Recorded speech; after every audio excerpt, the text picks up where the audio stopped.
This the motherfucking intro. I'm just trying to get that money like 1 0 0 0 0 0 0 0 0 0. I'm here with Gino. Hey,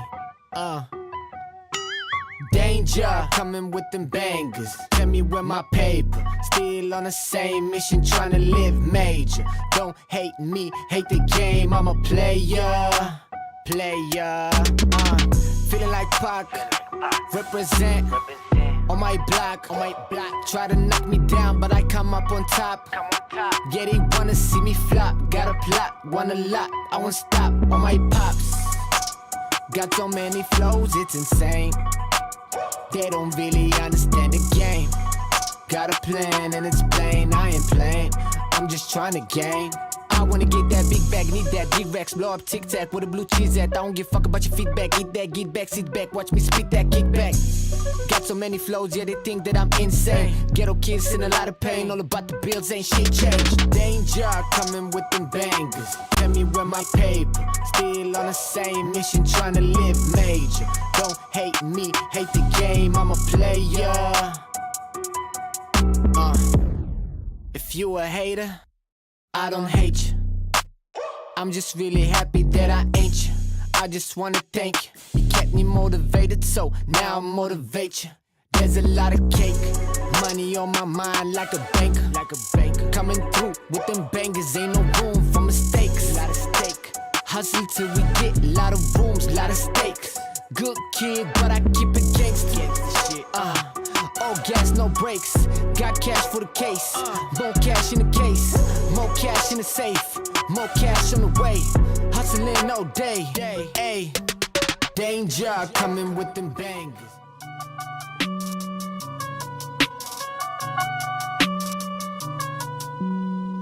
Hey, what you need, yeah? Man, I got it, wow. What you say, hey? We about it, get the cream, yeah. Why you slacking? Why you talking all the top, boy, you capping? What you need, hey? Yeah, I got it, with the team, yeah. We about it, wow. Get the cream, yeah. Why you slacking? Why you talking all the top, boy, you capping? Yeah, why you capping, no? Feel like a rubber band, I've been snapping, no. Yeah, I've been up here with my team, so you know this what I mean. We've been going. What is going on, everybody, and welcome to the Nights at the Roundtable on this off day, ladies and gentlemen. You already know the dealio. You know how the show goes, and you know these faces that you're seeing on the screen. To my, wherever the fuck this is, this would be, I guess, your guys, right? I guess that's the right over A. We got the one and only from the Bronx or nothing, Mr. Mario Gomez. Que lo que? How's everybody doing tonight? Little off day, little nights at the round table. If you're new here, I guess you don't know how it goes. But we're going to talk a lot of Yankees here. A lot of different opinions, but excited to be with these four handsome gentlemen on this Monday night. Okay, Mario just left the meeting with Gleyber Torres. Okay, just let everybody know. Okay, below me, we got the best in the business. Of course, with our great brother and great friends, John Brophy and the one and only Los, we got Dane Huber. What's going on, guys? Happy to be here. Dane, let me tell you something, man. All the ladies in the chat are very happy that you're here. I don't know about that, but right on over here. You guys know him. You know him already. I don't even got to tell you. He is actually the Johnny Lasagna because we don't have a Johnny Lasagna on the Yankees anymore. But there he is. You guys know the man. Clap it up. Glad to be back on. It's been a minute, but we're gonna have some fun tonight. It's gonna be a good time. Oh, we're gonna have some fun. And at the very bottom right down here, they just celebrated episode number 400 of the NYYST podcast. He just threw up the fours like the Four Horsemen. I love it. I should wish I could have played the Four Horsemen music for that. The one and only Christian. What's going on, fellas? Gonna be a good show tonight. Okay, so that's all I have to say. I talk to sometimes. Okay in there. I talk a lot, and then sometimes I don't feel like talking. So okay. Okay, all right. So there is a chance, guys. Just so everybody's aware, we got Christian for about an hour tonight, but Kev is expected to join us. So hopefully we'll have Kev on also and get additional opinion. Can I just because say, I really wish Kev was on. Yeah, me too, because I feel like he's ducking me, bro. He is. He has to be. He is. No doubt about it. Kev is ducking. If you guys don't know, there's a lot of back and forth. I tell people this all the time. They're like, you guys agree on everything. Sometimes, no, there's a lot of back and forth. No.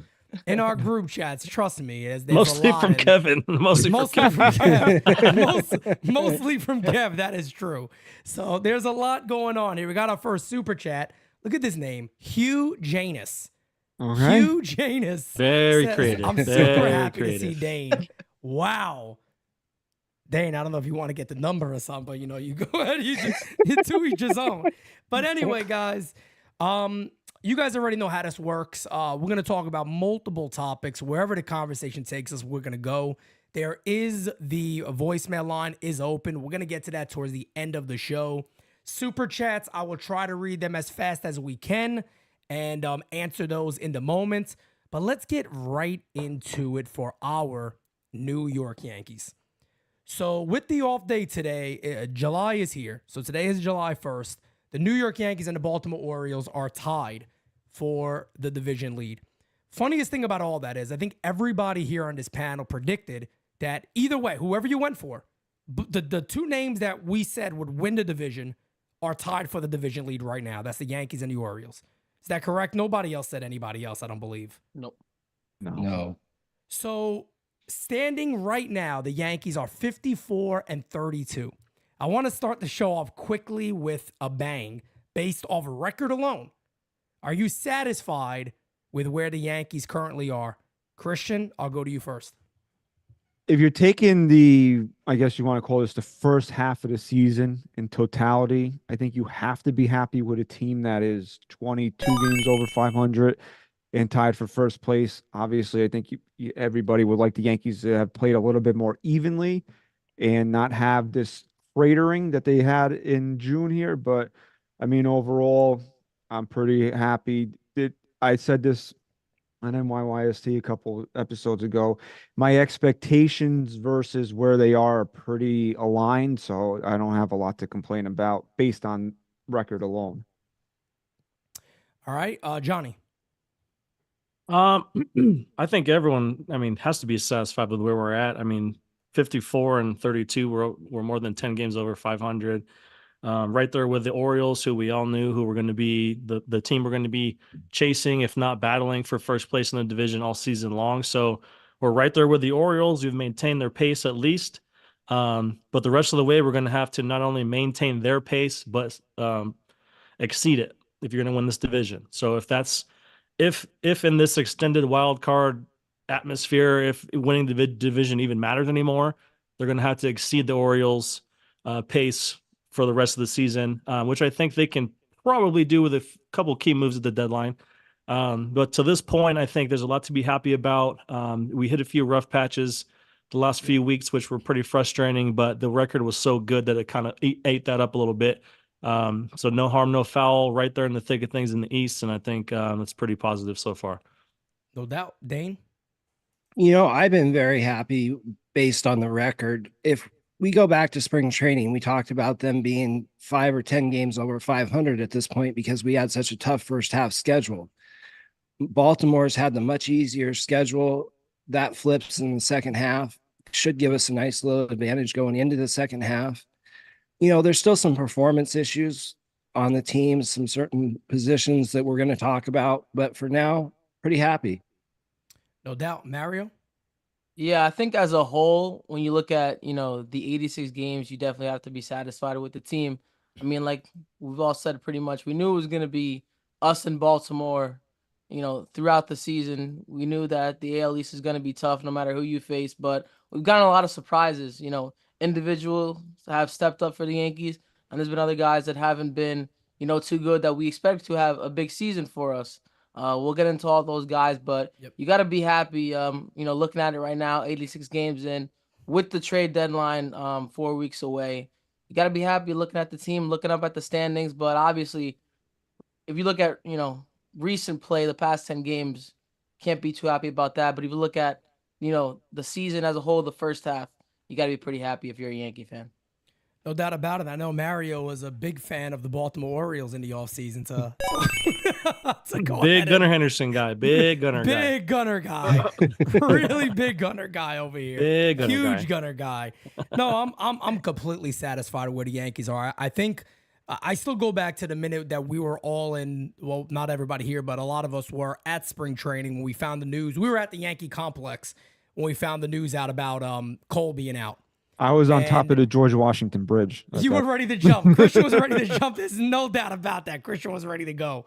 And I remember us kind of just looking at each other going, damn, like we got to make additional moves now because there's no way that this rotation is going to, unless they're just phenomenal somehow, what is the record going to be? How are we going to compete? So I think if I was in that moment and somebody were to come to me and go, well, on July 1st, the Yankees are 54-32, I'd probably look at them and go, you're out your fucking mind. There's no way. That's impossible. So for me, knowing that we just got Garrett Cole back, yes, I think we should be very, very satisfied with where the Yankees are. As you guys mentioned, we have started to see some breaks in the armor, so to say, with the Yankees. And the biggest one, you can make an argument. Yeah, there's a lot of offensive stuff, but the rotation has started to become a little bit more of a concern. I'll start with my guy out the gate. That is Carlos Rodon, who I believe when he started the game in Fenway, I think his ERA was 2.93. Yes. Now it's approaching Phenomenal. 4. It's like right there. He was great up until that part. And then Rodon kind of, and this is my observation of it. Maybe anybody else is seeing it differently.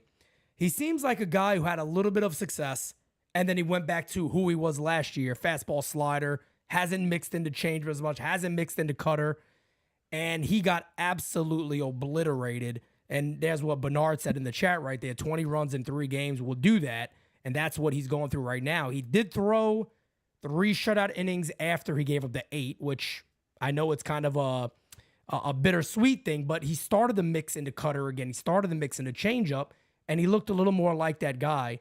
So where is your concern level with Rodon and then also the overall rotation as we stand right now? Louis Hill probably going to the bullpen in the second half. We'll discuss all that, but Rodon first, and then if you want, we'll go around. We'll do every starter. So let's just stick with Carlos Rodon right now when it comes to concern overall. For me, I'll be honest with you guys. I'm a big believer. I think he's going to bounce back, but my level of concern is probably approaching around a 6 right now. Mario, I'll go to you first. I kind of spoke about it yesterday on the Bronx or Nothing. Believe it or not, as much as people like to say that I don't like Carlos Rodon, I'll actually believe in him going forward. I think the biggest thing is it's the pitch mix, man. It can't be fastball slider in Yankee Stadium. We said that from the beginning of the year, the nights at the round table that we had. We said, listen, if this guy has 3 pitches, if he has the changeup working, then we'll take it. But he also has a cutter now. He has 4 pitches. Yep. And I don't know why the guy just went completely away from it. I don't know if it's Austin Wells. I don't know if it's Matt Blake. I don't know if it's Rodon saying I'm just not comfortable with the grip. I don't know what it is at this point of the season, but you're going away from what you had success with earlier in the season, which is a bit head-scratching for me at this point. But I think it's just getting back on track, using those 4 pitches, because he was throwing them all for a strike at the early part in the season, the first 2 months. But he's gotten a bit away from that because he got hit at Fenway, like we mentioned. Kevin and I were on the live stream for that. But just stick to the guy that he is. Throw those 4 pitches. You can throw him for a strike, it, and just believe in yourself and being able to execute at whatever count it is. Yep, Johnny. I mean, Carlos Rodon has always been a fastball first guy. He's fastball centric, as I like to say. He loves a heater. I mean, even if the velo isn't 100 like it used to be, it's still 95 to 97, and he loves it. And he's going to attack the strike zone with it. He has confidence in it. And I think starts like the Braves, where he was trucking heaters in there, they're just getting smoked, is going to be a big problem for him because he can't really pitch backwards. All he knows is pounding his heater in there, and he gets away with a lot of middle with that heater too. I mean, I don't know if he has a plus spin rate or something going with that, but even when it's 97, he's living middle and kind of getting away with it sometimes. And I think pitching against some better teams recently, he hasn't gotten away with it as often. I think the big pitch for him is that changeup. The cutter is nice, but it's breaking the same direction as his slider. So you're going to need that third pitch that's different from the other two. So if he could bust a right-hander in with a heater or bust him in with a cutter, he's got to go down and away with that changeup, keep him off balance, change eye level, work inside, outside of the plate. So he's got to mix up his pitch mix more. Yes, he's a 97-mile-an-hour guy, and he loves that heater. But in this day and age, guys can hit heat. I mean, it's the highest average velocity I think in the history of baseball this year. So hitters are seeing velocity often. They've got the high velo machine down in the cage underneath the dugout. 95 to 97 doesn't scare guys anymore. So if you're not going to hit corners, you're going to get smoked. And I think he's found that out recently, which is unfortunate. But the stuff is there. He's just going to have to adjust. He's an experienced guy. He's been in a Cy Young race before. He's pitched great before on good teams. So it's just something he's going to have to figure out. Maybe start an AB with a slider, work the change, cutter in to righties, finish with the fastball up, leave it kind of out of the middle of the zone, either be above the zone or inside off the plate, outside off the plate, and kind of live there. So going to be interesting to see how he rebounds this week against the Reds. A lineup I think he can have some good success against. He used to pitch in the National League, being on the Giants. So looking for him to bounce back. But in terms of the rest of the rotation, a little bit concerning. A lot of regression we're seeing right now. The league, obviously, scouting and saber metrics and all the analytic stuff is as advanced as it's ever been in history. So when you're having success, the league is going to find out why. They're going to adjust to you, and it's your job to adjust back. So I think we're going to see if these guys can accept the challenge and make those adjustments going forward as we get past this All-Star break. But yeah, should be interesting to watch. We got Matt Blake, who's supposedly the pitching professor, so I got confidence. Facts. Dane. You know, you guys said it all about the pitch mix. I think that's the biggest thing that we've seen change from the beginning of the year with Carlos Rodon till now. I think he needs to go back to throwing that change up and even mixing in that curveball a little bit more. When he was doing that, he was getting away with more stuff, changing eye levels and stuff like that. My concern level is about a 5. I think he will figure it out, but he's not my biggest concern in that rotation right now. Who is, by the way? Louis Hill. Louis Hill. Okay, we're going to talk about that. Christian. Carlos Rodon is one start away from going on my list. He needs to look, man. Nestor's already there, okay? Nestor's already there. Road Nestor is already there. Home Nestor, I'm okay with. Okay. Okay. Anyway, we were talking about this last night.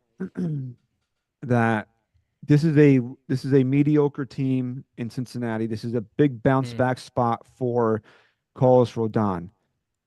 If you're going to take anything out of him, you know, look, it was 8-0. You know, I don't take a ton out of a guy settling down after he gives up 8 friggin' runs. That's just me. Also, you know, and then he told Boone to stay in the dugout, blah, blah, blah. Let me finish this. Okay, if you're going to take anything from that and say that was a building block for him to get back to where he was, he needs to go and shut the Reds down. And not 5 2/3, 3 earned runs. Like Mario, when I saw you at who did they play against that night when we went to Juan Soto night? Who was that? I can't remember who the Yankees. When we went to Twins? Was it the Twins? Was it the Twins? I think it was the Twins, right? Okay. And he carried the perfect game into the 6th. Yes, yeah. And then that next start against Kansas City, I remember telling you guys, like, that's the best stuff I've ever seen this guy have. Yep. He left the mound that night with a 2.93 ERA. His ERA is around 4.5, right? 4.53, I want to say right now. He's got 3. I think it's 3.8. Did it go? I think it's 3.8, 3.8 something, I believe. But he's gotten the absolute snot kicked out. He's gotten the absolute snot kicked out of him in the last 3 starts. And I now have to question whether or not he's mentally tough enough to be a New York Yankee. It's 4.42 actually. I just looked it up. Which you're right. It is 4.42. Yep. Yeah, so his ERA's gone up almost. It's up a run and a half since he left the mound in Kansas City. So now I'm questioning whether or not this guy is mentally tough enough to be a Yankee, because we've seen the instances last year with the blowing of the kiss. He turned his back on Matt Blake, and then, now he's crying in the dugout. These things, I don't know, man. Like some guys, they just rub me the wrong way. And right now, I just don't have a good feeling about Carlos Rodon. If he goes out there and dominates the Reds, he can start tilting it back the other way. You want to talk about level of concern? I'm like at a 7.5 with him right now. Wow. If he goes out there and gets bombed by the Reds on Wednesday night, are we even looking at a guy that we can rely on? Because listen, we all had the dream, right? The dream was we had two alpha dogs at the beginning of this rotation and go out there and start a playoff series where you knew that you had two guys that were going to shut it down. We have Garrett Cole, he's the best pitcher in the planet. And now Carlos Rodon has done absolutely nothing in the year and a half that he's been here to show that he deserves what we thought about him, or that we can even rely on him come October or in a big game. The Yankees stepped up in competition and he's fallen off. That's something too I look at. And I don't want to come on here and be negative about this guy. I want him to come on here. I want to come on here and be like, damn, man, fucking Carlos Rodon. This is the guy I feel so confident about him. But he's just done nothing here as a Yankee. And after this stellar start, and we felt so good about him, like he just went right in the toilet. So this is a huge start for him on Wednesday night. And it can't be like average, like, if he did 5 2/3, 3 earned runs, it's a vast improvement over what he did. But I don't feel great about it. He needs to, first of all, the first thing he needs to do, he needs to step on the mound in the 7th inning. And when he comes off the mound, everybody in Yankee Stadium needs to be on their feet cheering for him. That's how good he pitched that night. Anything less than that, I'm going back to questioning Carlos Rodon and where he's at right now. So I have a high level of concern for him right now. So you want to say he turned the corner, he buckled down, he told Boone, let me finish this. I'm a tough guy. Blah. Okay, go out there and shut the Reds down now on Wednesday night. Yeah, real quick. definitely. Go ahead. I'm looking on his MLB.com page or whatever, and if you go to charts, I mean, this isn't captivating radio here because you can't see the chart, so my apologies. But if you go find it, changeup, slider, cutter, he's locating them all where they need to be. The fastball, it's dead red, dark red, right in the middle of the plate. He's got to locate his fastball. If he locates his fastball, he'll be successful. If he doesn't, he's going to get smacked. Well, Until he figures that out, you're going to keep getting smacked. That was my problem with him on Thursday night when he's yelling at Ben Rice. Okay, Ben Rice is a rookie. He made a mistake. He should have picked up the ball. You're barking at him. And what do you turn around and do? You throw one right down the friggin' middle of the plate to George Springer. Yeah. Can I bring up George Springer? Can you hit somebody else? Jesus Christ. The guy makes a season facing the Yankees. It's fucking ridiculous. Someone needs to tell him he's not Mason Miller and just keep your heater out of the middle of the plate. Hit a corner, live up, stay out of the middle of the plate. Just like Nestor. To right-handers inside, get it in, get it way in, or miss somewhere else. Yeah, don't miss over the middle of the plate. You can't do that. Completely miss or don't get it over the plate.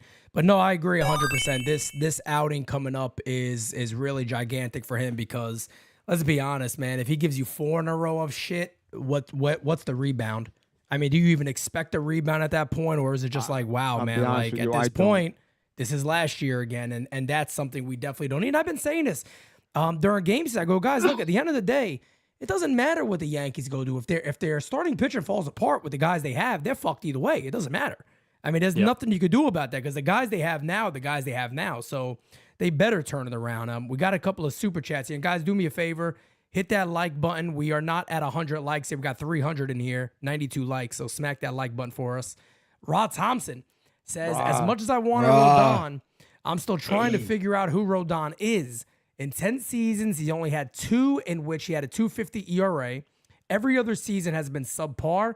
Will the real Rodon please stand up? We're about to find out very, very soon if the real Rodon is going to stand up. Swift, where do they go? Swift says, Boone says, this is what the team needs to win it all. We need oh my God, Jesus Christ. We need a Speedo freeze tag night in the clubhouse. That sounds like something Boone might actually say, to be honest. In the nap room? And that After damn warm- nap. I don't care if these After some guys warm lather milky- themselves up with honey and roll down an anthill and then have an aardvark lick the ants off them. If they win, I don't care what the hell they do. Okay, That's very Run- specific. Lord run, have That mercy. is, run that's around insane, with bro. Have you thought of this before? yes, That's some king. Yes. run around with fucking ice in your speedo. I don't give a shit, dude. Win. Causes That's all it's shrinkage. about, Can't do man. that. It's a little bit too much shrinkage. Okay. Well, So it is I like George. it. Eat It's this up. George Costanza night on Friday night at Yankee Well, there you go. Stadium. Then it's the perfect time. It's the perfect time to actually do That's that. a good point. But get into some of the other struggles in the rotation. Let's talk about the big one because the chat is saying his name every other second. Louis Hill. Louis is the guy to talk about. He's been one of the, besides his last couple of outings, he's been one of the most dominating starting pitchers in Major League Baseball. And I'm going to be very, very simple on this one. I'm going to be very simple and very quick. This should not, fool anybody. Nobody should be overly concerned about what is happening with Louis Hill, in my opinion. We all knew this. Nobody should be blind. Oh my God, I can't believe this is happening. We all expected this. I know I've been saying this in spring. Los been saying this in spring. Don't expect your 125 innings as a starter. It's not going to happen. This is a guy who, no matter what the Yankees say, we got other ways to measure this. We're not looking at innings anymore. They're looking at innings. And it was never going to be, 125 innings, 130 innings. The whole thing for me with Louis Hill is it's all about fatigue right now. Pedro Martinez said it about 5 starts ago. You could see he's trying to push the ball to a location. And even his last outing, he was finishing his delivery not even towards home plate. He had both of his legs open like he was ready to field a pitch. Hey, like yo. he was ready to field something Whoa. back. He had his balls out there, dead ass with the. He was waiting for the hawk too. He was exactly what he was waiting for. He was waiting right there with the catcher, and it's like he's in a fielding position when he's coming to a finish. Hey yo, but anyway, moving off the hey yos, I had 2 in a row here, but I'm not concerned about this. I knew he wasn't going to last all year, but I also think it could be a big blessing in disguise for the Yankees to get a guy like him in the bullpen in the second half that could harness all that stuff from maybe an inning, whatever they do with him, to just absolutely dominate. But I don't have concern going forward. I got people going, can he be a starter long term? Yes. This is just the build-up process. I'm not concerned. I'm overly excited with what I've seen from Louis Hill, and I do believe it's going to keep carrying over in the years to come. Christian, let's start with you.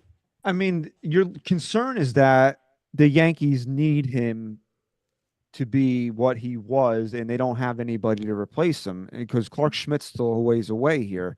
So that's your concern. But overall, whether or not he can do this guy's filthy. Yeah. The guy hasn't pitched in 2 years. The Yankees, like you said, the Yankees can, say whatever they want about the innings, what they're looking at. Boone let it slip the first time he talked about it. They were in that 80 to 100 range. He's over 80 now. I don't know. What's he like, around 84, 87, somewhere in there. So it's nothing that we should be surprised at. I think we all maybe tried to fool ourselves by how dominant he was, that maybe he had a little bit more in the tank. But it's clear as day. The guy's gassed, and there's nothing wrong with that. He's coming off Tommy John. He hasn't pitched in 2 years. Now the question becomes, right? How long do the Yankees ride this out? Because honestly, in my opinion, if they had somebody like, let's say Cody Petit wasn't on the IL. I mean, if you're in that 7th spot, which he was, and you're on the IL, you're basically useless. Yeah. So what good are you? But let's say he wasn't. I don't think Louis Hill is taking the ball tomorrow. I think the Yankees are giving him the ball because they really have no other options at this point. So they're going to try to kick this can down the road as far as they can. But then it becomes, because you heard Boone said they're going to get a little creative closer to the break. The Yankees and creativity, I'm not really a big fan of that. We've seen them try to get creative before. Would anybody remember Davey Garcia and Jay Happ? Okay. Oh God, don't bring that up. Yeah, well, that's the last time. That's one of the few times they tried getting creative. So Davey Garcia was so overrated. He was. He was overrated, but there's no reason to do what they did at in that situation, right? Smarter Yankees. Smarter Yankees, right? Okay. So No, that now was just dumb. They said, "Fuck that, smarter Yankees." What are you talking like, about? fuck That That's just bullshit is what that stupid. is. Yeah. So then it becomes like, what can the Yankees harness out of him for the rest of the season? Can they get a weapon out of the bullpen where, okay, he throws twice a week, where on whatever his start day is and whatever his bullpen day is, he can give the Yankees an inning plus out of the bullpen? Can they harness that? And then it becomes, can he harness his stuff? Because if you're coming out of the bullpen, you need to be able to throw strikes. And we've seen even before he was fatigued, that's his big bugaboo, is he doesn't throw a lot of strikes. But man, dude, what's the one thing we're all saying here? They need swing and miss out of his bullpen. If you can get Luis Hill out of the bullpen twice a week to come in and gas guys and throw that friggin' slider. But overall, man, I'm not concerned about his future as a Yankee. I think him and Cole at the top of his rotation next year is going to be friggin' ridiculous. Yep. Dane? Look, I've said this before. When Louis Hill started to struggle, he stopped throwing the slider as much, and he needs that third pitch. The arm slot has dropped, and that's a sign of fatigue. Going to the bullpen is his best option. We need that swing and miss stuff in the bullpen badly. He could be a heck of a 1-2 inning option. He could even be a setup guy in the playoffs for us. I think that's the goal for this year. But going forward, I have no concerns about him as a starter. He's got that full 3-pitch mix now, where that changeup didn't used to be a good pitch. And now it looks like one of the better changeups in baseball when he's not fatigued. I think the Yankees do have a guy in AAA they can call up, Will Warren. This is a guy that we thought was going to win that 5th starter spot over Heel in the spring. He had a horrible May. His June was much, much better. He lowered his ERA down to about 2.8 for the month of June. I think you could see him in a starter role until Clark Schmidt got back. And Dane, just to update on Will Warren, he doesn't really have an innings concern because I think he threw like 120 last year, right? 140 back-to-back years. Okay. He could give you 180 pretty there. Yeah. Nice. Johnny. I hate to say it. This is starting to reek like the Java rules. Oh, God. Starting to reek like starting rotation, back in the pen. Oh, he's hitting an innings limit. Oh, we got to baby him and do this. Oh, we got to do that. Oh, he's doing this. He's doing that. Like the over analyzing Luis Hill is driving me nuts. But he will probably end up in the bullpen. He's reaching a point where he's really never reached before in terms of innings. He's coming off of a major arm surgery, so you want to, if you're going to baby him, this is the year to baby him. Next year, maybe if he's feeling good, maybe extend it to 125, 130 on the innings, which I'd be very excited to see because I think his stuff, he's got 3+ pitches. He needs to throw the slider more, like Dane said, but that changeup is just a wipeout pitch, especially when he's pumping 98 to 100 and you get that changeup in there with the same arm speed. Good At luck. 94? Oh, 94 miles an hour. It's a Bugs Bunny sinking changeup with dumb run towards right-handed batters, and it's just a wipeout pitch, which is so exciting. As a right-hand pitcher who couldn't throw a damn changeup, that's the changeup of my dreams right there. The Luis Hill changeup. That thing is just disgusting. But I really hope it doesn't become the Java rule situation. I don't want him to be 3 years from now still being babied. I'd like to see the team, okay, this year we're going to limit you a little bit because you're coming out of Tommy John. Next year you're going 125, 135, maybe even 140. We want to see you be a starting pitcher. We need to stretch you out. That's what you're going to be. If not, make him a full-time reliever. Pick one and stick him in that role and let him be good at it, because this back and forth stuff doesn't work, and that's how you guys get guys hurt, especially pitchers. So I'm interested to see what it looks like against the Reds tomorrow. I'm hoping his stuff looks good. He's not dropping his arm. A little bit of fatigue there, like you guys mentioned before. I'll be watching very closely. I really like the kid. I think his stuff is electric. If he does go to the bullpen, it's kind of a good thing for us because we really don't have that plus stuff, especially in the setup role. So, I mean, God, Clay Holmes, don't even get me started. But if we can bridge that gap to Clay Holmes with a Luis Hill and be pumping kind of in the lasagna role, maybe get the 7th and the 8th from Hill, throwing 1 billion miles an hour out of the bullpen to bridge that gap or keep a tight game close, keep a lead to give it to Clay Holmes to please God close the door. That would be very beneficial, especially in the playoffs. So very interesting player, very exciting for the future. We'll see how much longer they let him go, but he's probably done at the All-Star break or before then as a starting pitcher. So we'll see how he adjusts to his next role. No doubt. One thing about the Jabba rules, just real quick. The thing that messed up Jabba is that they would skip him for 10 days and then have him throw as a starter and then skip him for 8 days and have him go as a reliever. You need to put Heel in a set role for the rest of the year. Whatever it is, keep him in a set role and keep him on a schedule so he gets continues to be active and not sitting and getting injured. That's a great point. Mario? Yeah, I'm kind of where Johnny is, man. You just you watch Luis Hill pitch, and you kind of hold your breath a little bit because it was kind of a perfect storm for me when it came to him facing Baltimore. I kind of didn't have a great feeling that day because we know Luis Hill loves his fastball, and that team crushes fastballs. So that was I'm not saying the Yankees got lucky in that sense, but as Yankee fans, we should have expected that this guy wasn't going to pitch the whole season. He wasn't going to pitch 100 innings, 180 innings, 160 innings. And, we were saying it on here multiple times. Guys, we love Luis Hill. We love his stuff. But you can't expect this kid to take the ball every 5 days. There's going to be a point in the middle of the season, and now we're 86 games in, where the Yankees are already talking about, other ideas with him. Is it the bullpen? All we could do is guess at this very moment. We know the All-Star break is coming up. But honestly, it kind of sucks for him because I know the kid wants to go out there.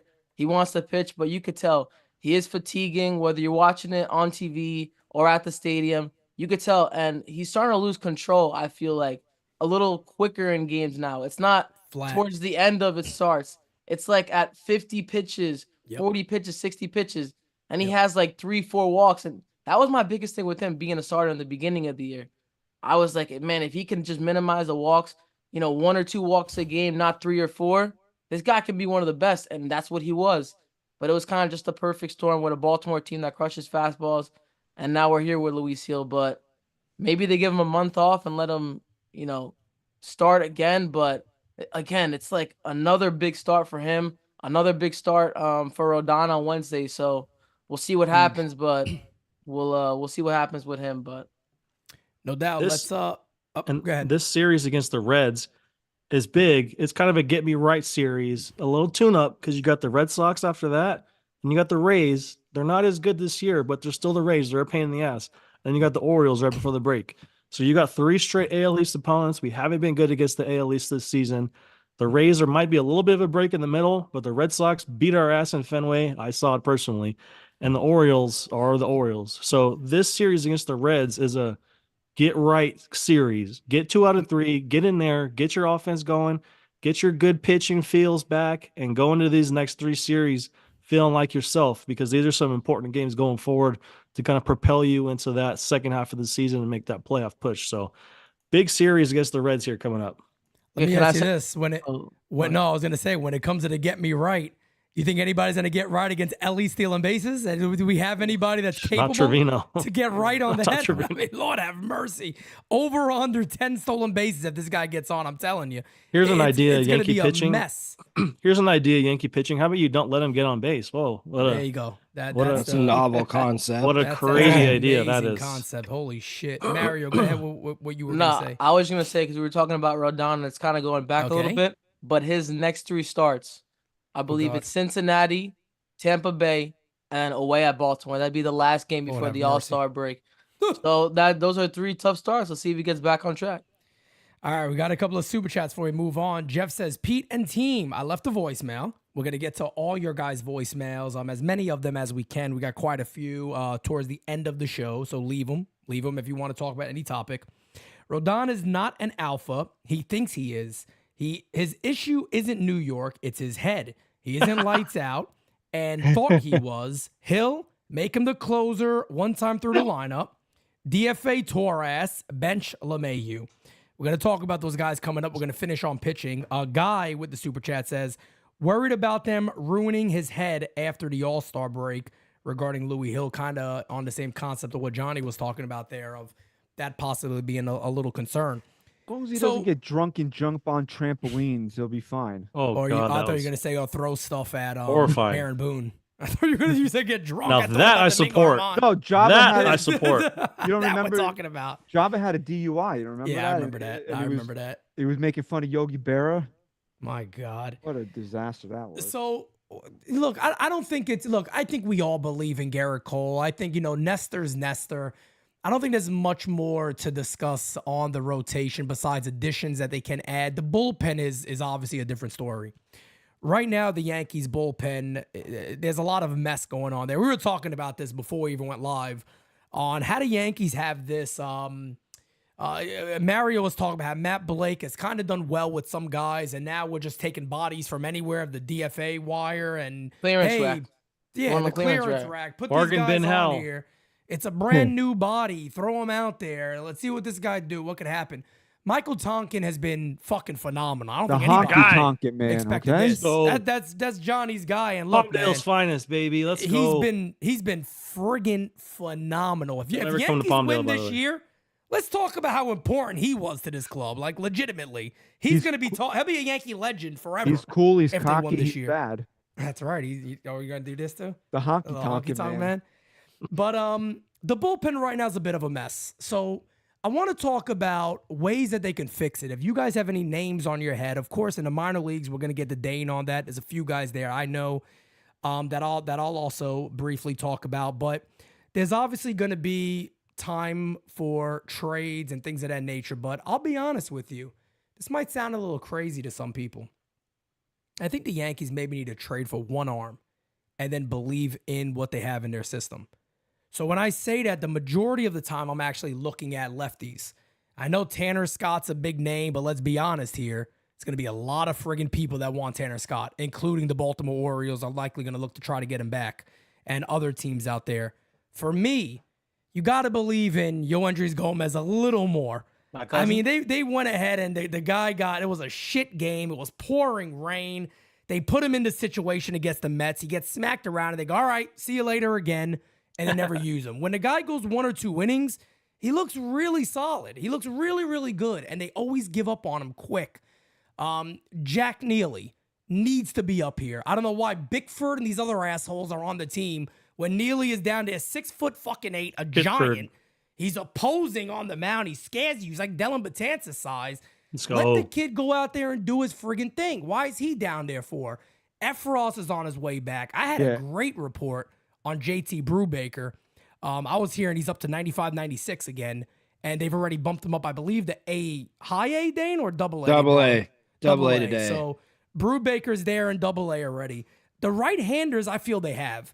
I just think they need another lefty that misses bats. I don't know who it is. Maybe some of you have some opinions.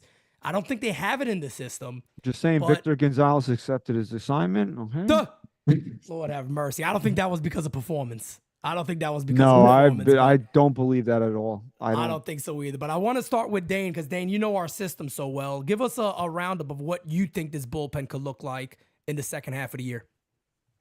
Jack Neely needs to be a part of this bullpen right now. He needs to be up tomorrow.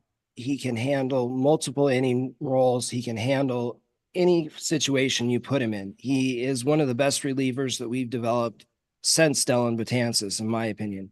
This is a kid that can set up. This is a kid that can close. And being so tall with that upright arm angle, it's a very, very difficult pitch to pick up out of his hands. But as far as in the rest of the system, there's guys like Clayton Beater, who is always someone that I preferred out of the bullpen. Yeah. He's coming back. Is there an update on him, by the way? I haven't heard any, but he's throwing. I haven't heard when he's expected to get back on the mound or anything like that. But that's nothing new with Yankee minor league pitchers. We just found out Chase Hampton was starting his rehab today. Nobody had any clue about that. So Beaters, if you don't use Will Warren out of the rotation, that's a guy who pitched to an 0.96 ERA out of the bullpen in AAA in last September. He pairs his stuff down to about 3 pitches. He can do that. I'm still a real big believer in Mario's cousin, Yoendry, as a 1 or 2. as a 1 or 2 inning option. When he was up in those roles, he absolutely was lights out. I think he struck out 7 guys in 3 innings. Yeah. He just looked phenomenal. I think he can handle a back inning role. He's got swing and miss stuff. But that's really the only bullpen options other than Efros and Brubaker coming back right now. Those 3. What about outside of the organization? Is there any name that you can think of on the left-handed side that could help? I want Andrew Nardi. Swing and miss stuff. Yeah. Definitely swing and miss stuff. No doubt about it. Pair him with Blake. You never know what could happen. And there's one other guy. It wouldn't be so much for this year, but it would probably be a project for next year. I really like Ben Joyce. He has struggles with command and sequencing. The guy throws 104, 105. You put that with Matt Blake, that might be something very, very special. We've talked about how many projects Matt Blake's got. Maybe that's one he could work on this winter. He's got a 12.5 ERA for the Angels. I'm not sure they're doing anything. Maybe see if you can steal that arm and have him healthy for a couple months next year and see what he does. Christian. Look, it doesn't matter who they bring in, because Clay Holmes is just he's a fire. I mean, he's a human can of gasoline is what he is. The Yankees brought him into the game on Saturday, 8-1, just to get him working. He completely, no pressure situation. He's still up there giving up runs. I mean, I don't understand how the Yankees can feel confident. And maybe they're lying to us. They're not lying to me. I know how bad he is. They think that they can win a championship with Clay Holmes as the closer. I don't see it. You want to talk. Look, the Yankees need to get swing and miss in this bullpen.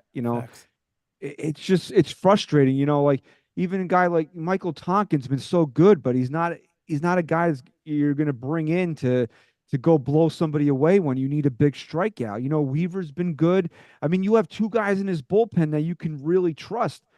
Tommy Kahnle's going to throw 85 changeups in a row. He's eventually going to hang one, and then you're going to be like, why the fuck did they bring Tommy Kahnle into this game? So, the way to fix this bullpen is to find somebody to Nancy Kerrigan, Clay Holmes. You don't have to worry about him anymore.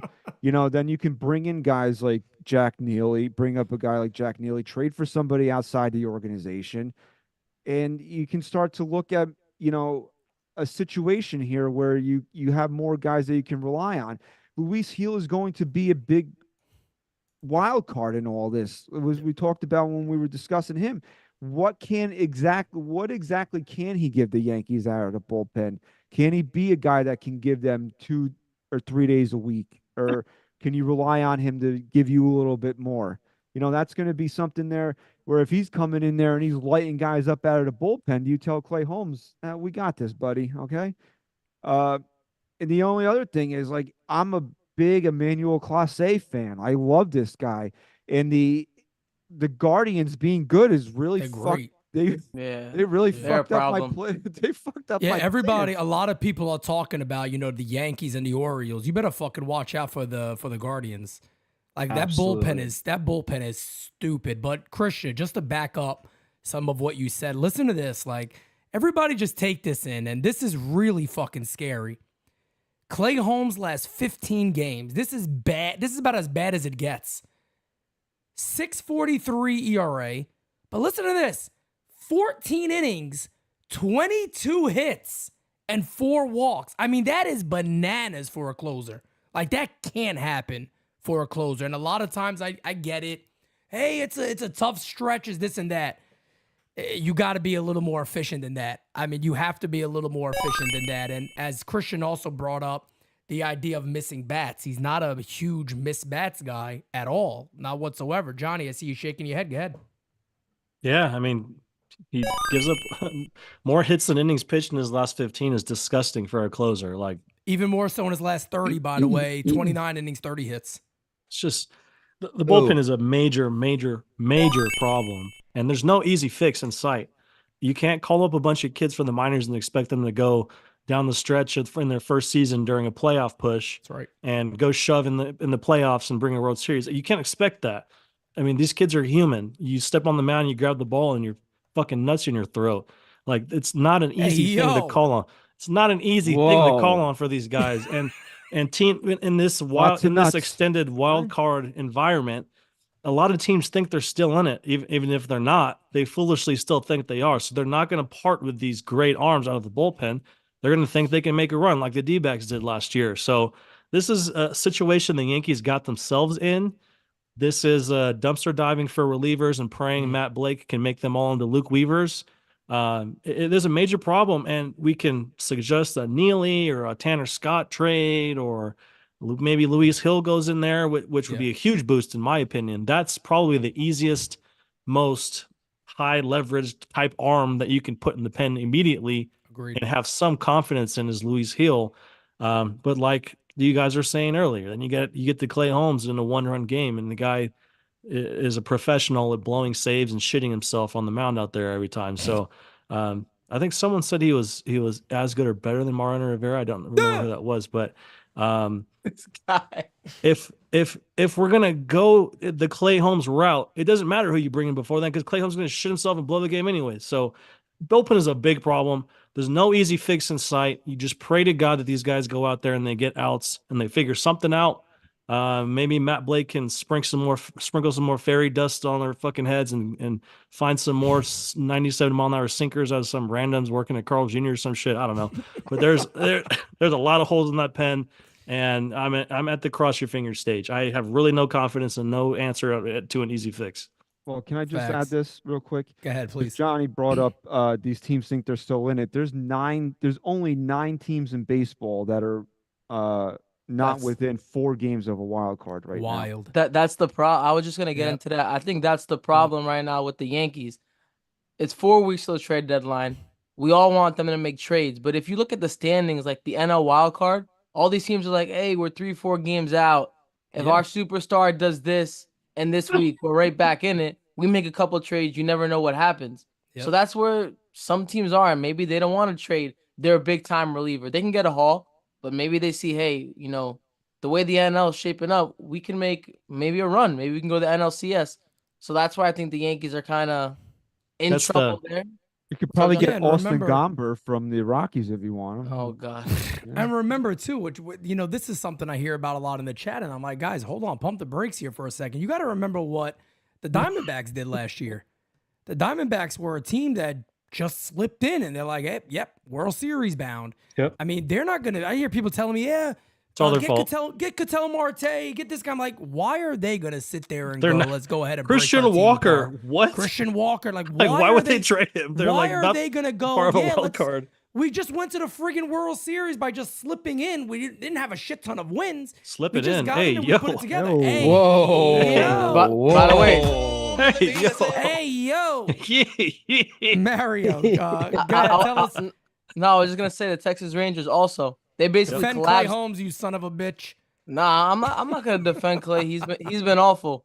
The guy's been awful lately. But I just think when it comes to the Yankees, man, they definitely have to get 2 relievers. I don't think it's just one. Stop clearance rack shopping. You got to get 2 relievers. Call up one of these young guys, Jack Neely. We all been talking about him. Call him up. Let's see what he's got. My cousin Yogo. Don't put him in, bad spots against the Mets. Just throw him out there to the Wolves. I think the guy can get big outs down the stretch, but I think you have to get 1 lefty reliever and 1 righty. And I think the Yankees will make 3 trades when it comes to relief pitching, believe it or not, at the deadline. Any names you're thinking of or no? I just think it'll be 2 big names and then 1 guy that maybe they don't, they think they could fix, a kind of guy that might get DFA, something like that. So I could see that. Got a couple of super chats, guys. Then we're getting into the offense of the New York Yankees. This is going to be a fun conversation. But Romney, thank you so much for the super chat. Aaron Rodgers says, sup, fellas, NYU fam.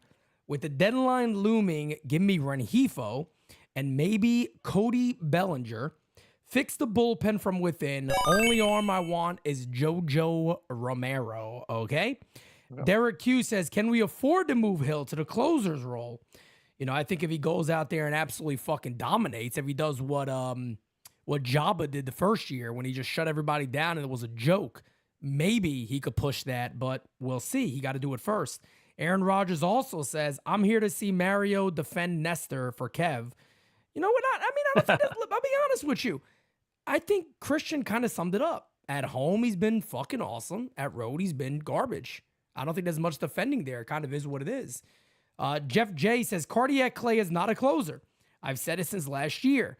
Move him to lower leverage. He'll do 1-inning closer. Bring up a kid and trade. Only problem with that when it comes to Louis Hill is, can he do the job? Just because he looked great as a starter, throw him out there in the pen. You don't know what he's going to do. You don't know what he does in that 9th inning. But that's my point about Hill also, is that we're worried about him fatiguing and protecting him and everything. You know, if you're the closer, there's no protection in October. Facts. You know, you're going to have to pitch. You might have to pitch 4 out of 5 days. You know, correct.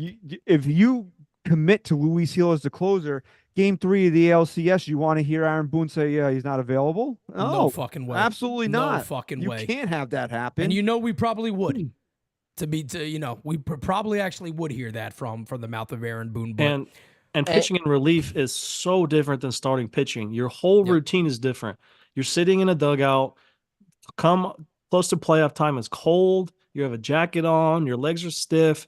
All of a sudden, the phone starts ringing, start getting loose. Oh, fuck. So the pregame long toss that you do and taking your sweet-ass time playing catch on the sidelines and getting loose and doing your little weighted ball against the wall and your bands and all that shit, you don't have much of that as a reliever. It's right. Phone rings, go, get your jacket off, start moving, get throwing.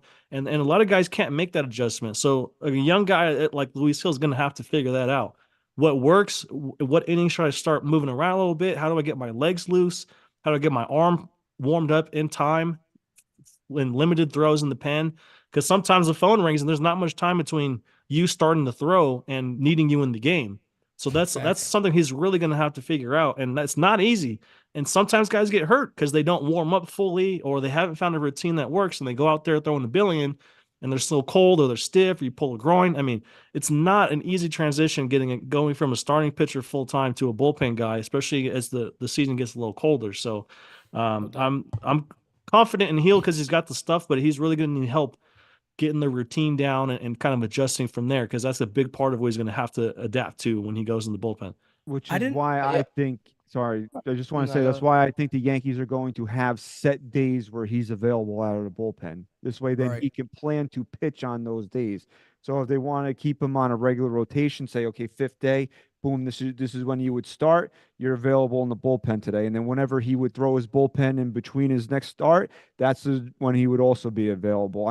I honestly don't think the Yankees are going to make him available where he is a regular reliever. So that's why him being the closer, I just don't see it working out for that reason. Yeah, I'd have a tough I don't time think so either. with seeing him being a closer. Yeah, I agree. I was going to say, I think it's Clay Holmes, and that's fucking it, to be honest. Yeah, well, that's going to be it. The Yankees are very loyal. They're not going to tell Clay Holmes, and they don't want to hurt, let's be honest, they don't want to hurt his feelings. Loyal.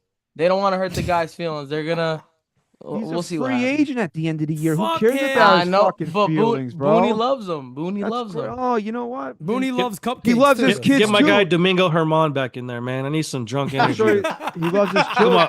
Fuck him up. He's got 4 kids. He wants any of them to close. I'm sure he loves them more than he loves Clay Holmes. His kids can get hits off of him too. Imagine Aaron Boone and Domingo Herman trapped in a parking garage. Oh, just chasing him around. Mustache Griffey says, "Oh shit." Shout out to NYYST. Yeah. Best fucking podcast ever. Hey, yo. I didn't pay him to do that. Yo. That's he paid him. boy. Okay. Christian paid the $199. Okay. I just want to say something. Go ahead, Dane. Real quickly about Jack Neely. You guys are worried about that closer role. This is a guy who's been nothing but a reliever. That's what he was in college, what he's been all the way coming up. He has experience closing. That's what he does.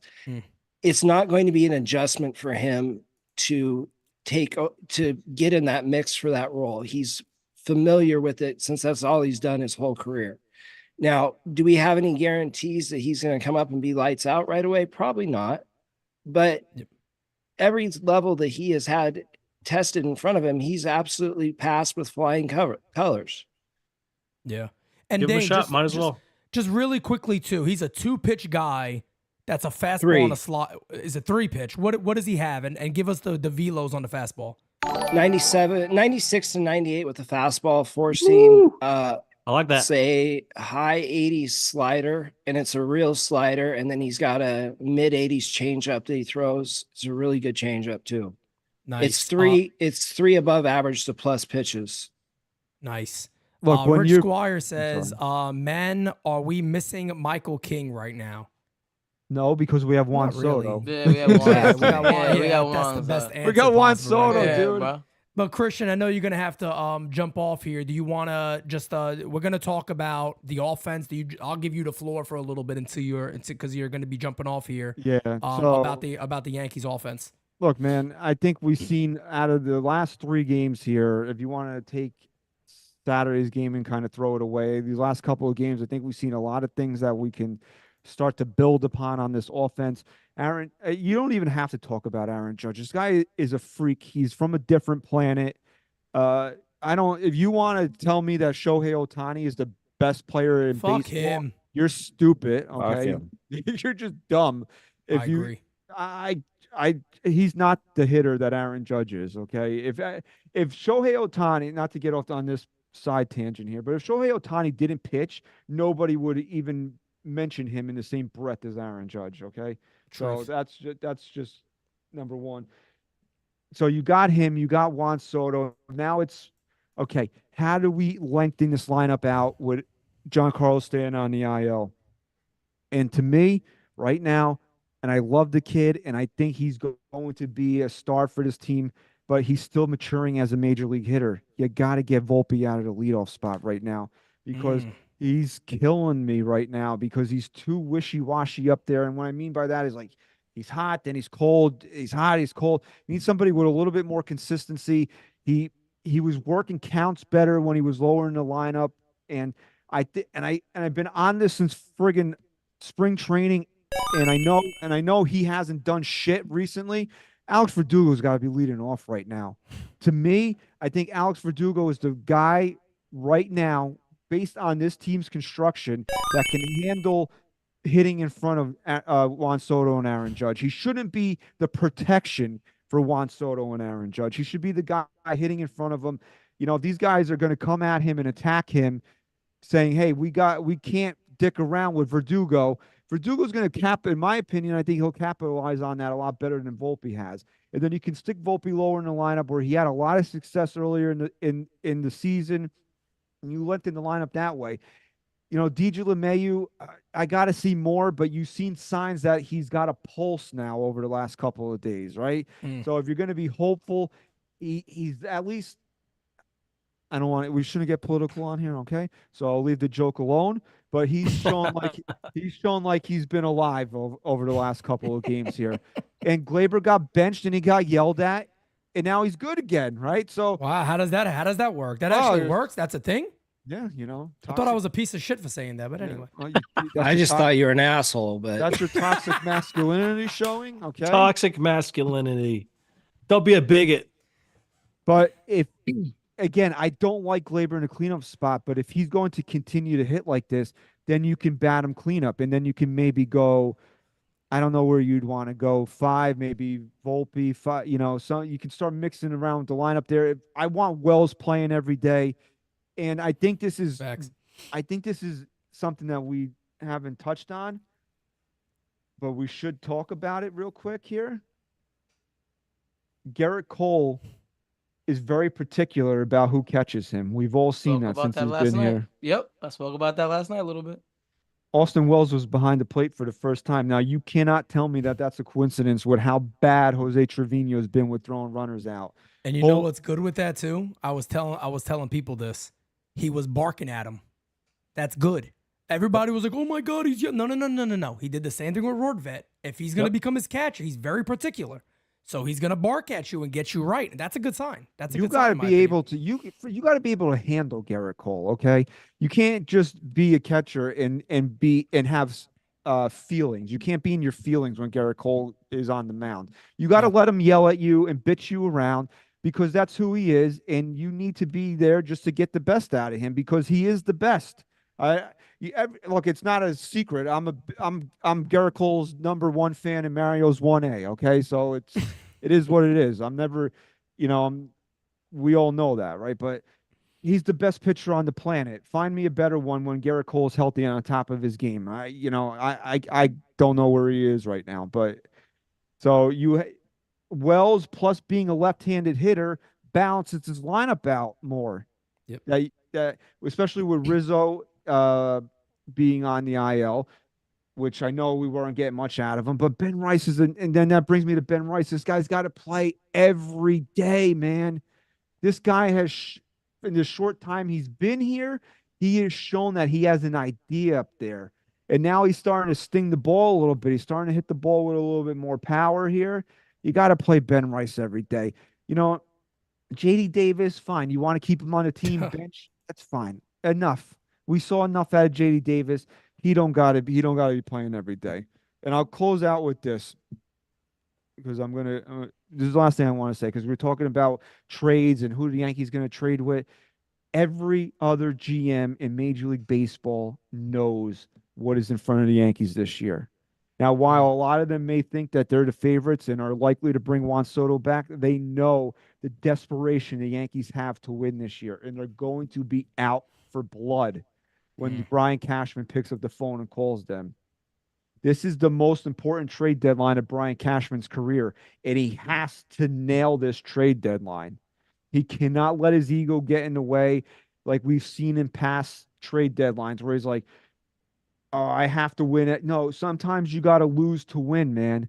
You got to sit there and say, maybe I gave up a little bit too much, but this is the guy. You got to, and because there are going to be opposing GMs that know that they can try to fleece the Yankees, because what's the alternative? You don't fortify this team, and then what? You go into the postseason and possibly lose Juan Soto? And you didn't do everything in your power to try to make this the best team that you can? I don't know. It's going to be interesting as we approach the deadline here. My concern with the Yankees is going to be what happened, because the deadline's the 30th this year. What's the team we look at what's the team we look at when we wake up on July 31st? Correct. So correct. All right, that's it. You guys kill it the rest of the stuff. night. All right. Thanks, Christian. Always good joining you guys, hanging out for an hour or so. So, okay. Thank you, brother. All right. Bye. Good stuff. Good stuff. See you next All time, right, brother. thanks. Get some rest, Christian. Thanks, man. Take it easy. All right, guys. We'll pause for a second. Let me just make sure I can get all this stuff straight. There we go. That was as easy as I thought, but let me try to. There we go. Excellent. That was simple enough. I'll get a couple of super chats here, and then Kev is going to join us, by the way, guys. He's on his way back, so he is going to join us. There we L.I. go. Yankee King says, oh, God, do I want to read this? L.I., please come through here. Please come through here, my guy. I'll say this about the offense. We don't need a first baseman. The only need there is his third base. That's it. And by the way, which I called Will LeMahieu being the starter, get me a third baseman, and A.J. Puck, Andrew Nardi, and Jack Neely for the bullpen, and I'm happy. I'll be honest. Actually, not really not a bad super chat there from L.I. Yankee King. So, my friend, we appreciate it. We're going to talk about we're going to talk about all these guys. Fast Eddie says, Wells can't hit big league pitching. Let Rice catch. He's done more catching than first base, and you keep the righty-lefty thing behind the plate. I completely disagree with that when it comes to Austin Wells. I think Austin Wells, we'll talk about that. I don't want to get too far into that. Jack says, Volpe 9th, Rice leading off, ? Love the show. And then Guy LaSource says, a lefty, how about Justin Steele?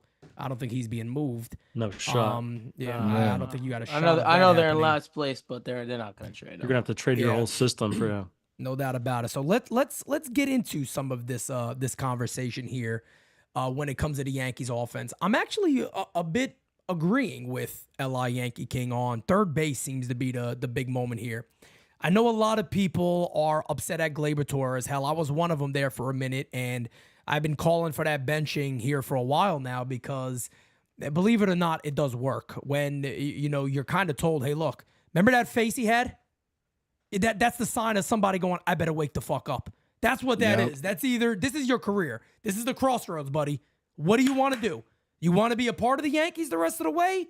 Or do you want to sit where you're sitting and contribute anyway? maybe get traded or something, who the frig knows. But at the end of the day, I've been saying this for a minute, even when I've been saying to bench this guy, the best second baseman the Yankees could have is Gleyber Torres being Gleyber Torres. I think that is a fair statement to make. We don't need him as a number 4. We don't need him as a number 5 in a lineup. He could bat at towards the bottom of that order and really be somewhat productive. DJ LeMahieu, I don't know if I'm buying the last game when he started to put the ball in the air, line drives to right field. I don't know if I'm buying that too much. Catcher, look, I think Austin Wells needs to play more. Forget this idea about, well, you know, in his limited time, he hasn't hit pitching. Austin Wells has, and Dane will, I'm sure, talk about this even more, but he's always been a slow starter. At every single level he's gotten to, he's been a slow starter. But here's the difference. He's not starting every day here. They've put him in a position of something he's never done before, and he hasn't adjusted fully. So I think the Yankees got to make a decision here and go, look, he's the better option. He's more of the future. He's going to be a part of our future. We got to let this guy get the majority of starts. Soto and Judge, it's the greatest fucking duo of all time. I don't give a shit when anybody says. It's the reason I have videos going back 3 or 4 years talking about get Soto to the Yankees, because on-base percentage in front of Judge and it being Juan Soto is the greatest thing you could have ever done to change an offense, and they've done it. Now, it's not about, I know Christian said this, but it's not about who protects those guys. To me, the protection comes in front of them. Who's getting on base at 7, 8, or 9 that teams are forced to pitch to these guys? That's what they need. Right now, you got guys hitting 200 that are 170-something, 200, 215.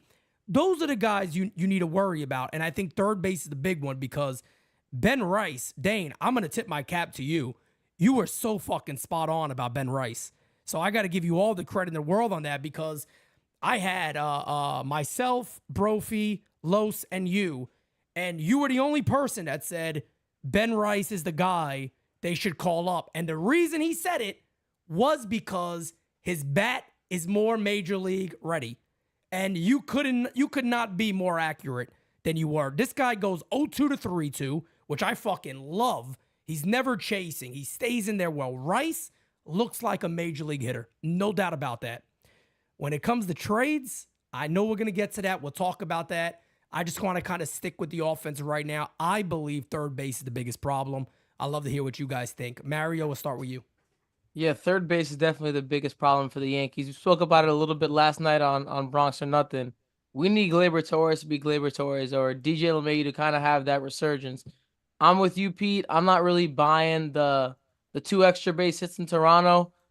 I said that night to the Roundtable earlier, and before the season started, I wasn't really buying that DJ LeMahieu stock. I said it as a guy that used to play, and Johnny could say the same thing. When you have 2 bad toes, man, he didn't have much balance last year. You can't. There's no power. We don't really need DJ LeMahieu to be a power threat, but there wasn't much power from LeMahieu. He was striking out a ton, wasn't walking, a lot of balls on the ground, a lot of double plays. Even with no shift, the guy's still hitting into double plays, left and right. So that's an issue. So when it comes to the deadline, the Yankees are definitely going to have to get a third baseman. As for first base, I mean, Dane has been spot on about Ben Rice, and you as well, Pete, and Johnny. Just Ben Rice, man, it's just been perfect. Like, we don't wish for an injury ever, but him, every count 3-2 with him, he continues to do a great job, and the defense is pretty sound. He looks solid over there. We haven't really said, that's a play that Rizzo would make. Ben Rice has made all the necessary plays that we've needed him to make, and catching. I'm not sure who said it, but I think Austin Wells recently has had a lot much better at bats. He's looked really comfortable behind the plate too, and we'll see how he looks this week. Again, Ellie coming into town. The Reds are going to be running a lot, so we'll see how the run game looks. But third base is definitely going to be something that the Yankees are going to look into, because either way, whether your team DJ or team Gleyber, I don't think they're going to trade either. But I think one of the two will definitely be playing second base, and they'll have somebody who's not currently on the roster playing third base after July 30th. So. And Mario, I'll add this to what you just said about Austin Wells, and I want people to hear this. He's been starting more, right? We all agree with that. He's kind of been getting a little more playing time here recently. Yeah. Well, nothing shocking here. Over his last 15 games, He's hitting 263, a 370 on base percentage, and a 474 slugging. So the kid gets more and more at bats. I'm telling you guys, he is going to be a fan favorite. He just needs to get that time. He got everything about him to be good. And I'll be honest, is anybody watching him catch and going, this guy can't do it defensively? And it's No. nothing against Trevino, too. Just Wells is doing a really good job. We kind of were, people didn't know what the bat was still because it was just 1 month last season. But Austin Wells has been pretty solid behind the plate. Now he's catching Garrett Cole. So that means that the Yankees are giving him the green light. They trust him behind the plate. But we'll see. We still have a couple more months to go. No doubt about it. Johnny, go ahead. I don't want to be the Debbie Downer like the bullpen, but I got some shit. concerns with this offense. Let's hear There it. are some gaping holes. There's a lot of regression yo. happening. Verdugo's turned back to a pumpkin. Do we think Glaber can keep hitting like he did in Toronto? Who the hell knows? Nobody does. He doesn't even know. Can we rely on him to be what he's been in the last 2 years? Probably not. You cross your fingers and hope. There's a lot of hope and prayer in this lineup. Volpe, he's regressed badly. Yep. I don't know if it's hitting leadoff. I don't know if it needs to be dropped in the order, but that flat bat path stuff I was celebrating earlier, it ain't working anymore. So something's got to happen then. 221, Johnny. 221 over his last 30. Anthony tough. Volpe, 209 over his last 15. LeMahieu, his bat looks slow. It looks like he's swinging a 50-pound bat. And I don't know how you fix that. He's, 35 years old? I mean, 35, usually as yep. you get a little older, your bat speed slows down and you don't get it back. So he poked a couple of extra base hits in Toronto, but what's he going to be going forward? Who the hell knows? Trent Grisham, he's not going to keep hitting like he's been the last couple of days. I mean, it's been a breath of fresh air with Stanton out that Trent has been kind of slugging a little bit and smacking some homers and stuff, but he's going to regress. He's not that guy. He's not going to keep hitting like that. So there needs to be a lot of work done at this trade deadline. Getting Stanton back, he's going to miss time. He's going to be careful. He's got to get back in the swing of things. He's got to start seeing pitches again. He knows he's going to slump for a month once he gets back, so you can't really rely on him there. Dominguez coming back from a bad lat strain. I mean, maybe an oblique. September. I don't know. I don't know if he's in the Yankees' plans. I mentioned that on Bronx Nothing He last might not night. be. I don't know if he is this season. So you're kind of grasping for straws here, and what are you going to surround Soto and Judge with? Because you walk one, hit one in the ribs, and then go get a double play ball. Like, there's really no reason to pitch to them, especially going forward in the playoffs. So I would love a Luis Rengifo type. He's been a steady 800 OPS guy all season. He's leading, I think, is close to or leading the AL in batting average. Don't stab me in the chest, Saber guys, but that's kind of a unique switch hitting bat. He can slap the ball. He can slug a little bit. That I'd like to see in there. I don't know if Ryan McMahon's available. The Rockies probably won't be moving him. Sorry. Bellinger, I mean, the Cubs are only 5 games out of a wild card spot. I don't think they're going to completely sell the farm here in the next few days because they've got talented guys on that team. So maybe Augustin Ramirez comes up. I mean, there's really nowhere to look right now to get consistent, reliable major league caliber hitting to fill this lineup with. So it's going to be a situation where you hope Ben Rice keeps this up. You hope Glaber keeps hitting like he did in Toronto. You hope DJ LeMahieu finds something. You hope Austin Wells keeps hitting. You hope Trent Grisham keeps hitting a little bit. You hope Verdugo gets back to where he was earlier this season. That's a lot of hope in a lineup that is centered around Judge and Soto. So I don't know how it's going to play out going forward. Maybe these guys get hot. Maybe they're just in a little bit of a lull right now. Dog days of summer. But I would love to see a very active trade deadline. I need 2 solid quality bats in this lineup. And don't just stand pat and tell me getting Stanton is like adding a impact bat at the deadline, because it's not, because he's going to slump for a month when he gets back. We know it happens every single year. We know what's going to happen. Agreed. So it sucks. The injury to him is a big blow, honestly. We miss him. it is. A ton. It's concerning. We need pop in this lineup. We need consistent major league caliber hitting. And right now there's a lot of hope and prayer around Soto and Judge. I hope these guys heat up, but right now I'm a little skeptical. Got to be honest. Yep. Dane, can you talk about some of the guys in the system that could help? Yeah, I think that starts with Jason Dominguez. I think if this team is going to do anything in September and October, Jason Dominguez needs to be a part of that lineup. Agreed. Whether that's batting leadoff like you and I wanted all last year, Pete, we talked about him being the perfect leadoff guy. Or if that's hitting behind Judge, I think he can do a lot. The lats or the oblique strain was a strain. It was not a grade 2, grade 3. It was a light strain. So he's already running. He's already moving around. He's not as far away as people think. So that's positive news on Jason Dominguez. As far as in Very the system, encouraging. yeah. As far as in the system, Augustine Ramirez is that guy. This has been a guy that Los and I have been talking about for a year and a half. And when our new top 30 update comes out, he's going to be the number 2 prospect in the system for me. The strikeout rate's around 15% for his career. He walks around 11%. You don't see that from guys that hit the ball that hard. This is a catcher that went from low A to high A in less than 600 at bats, or low A to triple A, excuse me, in less than 600 at bats. That's impressive. You don't see catchers do that in the minor leagues. As far as other options, Jorbit Vivas has really started to play well. He's showing some pop. He looks good. He could be an option at second or third base. Caleb Durbin's still out. He got hit in the hand with a pitch. Not sure what the exact injury is, but he's been out over 4 weeks. So even if it was a broken bone, he should be within 2 to 3 weeks of being back. Worst case scenario. That's a guy who has elite speed, who could impact the bottom of that lineup in the way that he doesn't strike out. He's able to get on base at a very, very high clip. I think his on base percentage was over 400 in AAA to start the year. Led the great speed too. Yeah, he led AAA in stolen bases. I think he had 23 when he got hurt, which was more than he had strikeouts. He's just a very, very good player.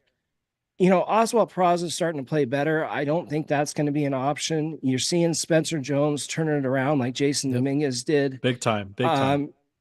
Yesterday, he had 2 home runs, a grand slam, 7 RBIs, 4 for 5.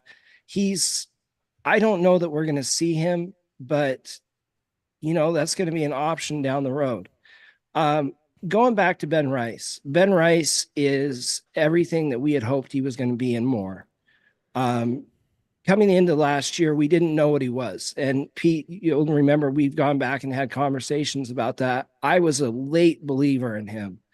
But the one area that he struggled with was hitting left-hand pitching, and he's hit 292 against left-handers so far this year.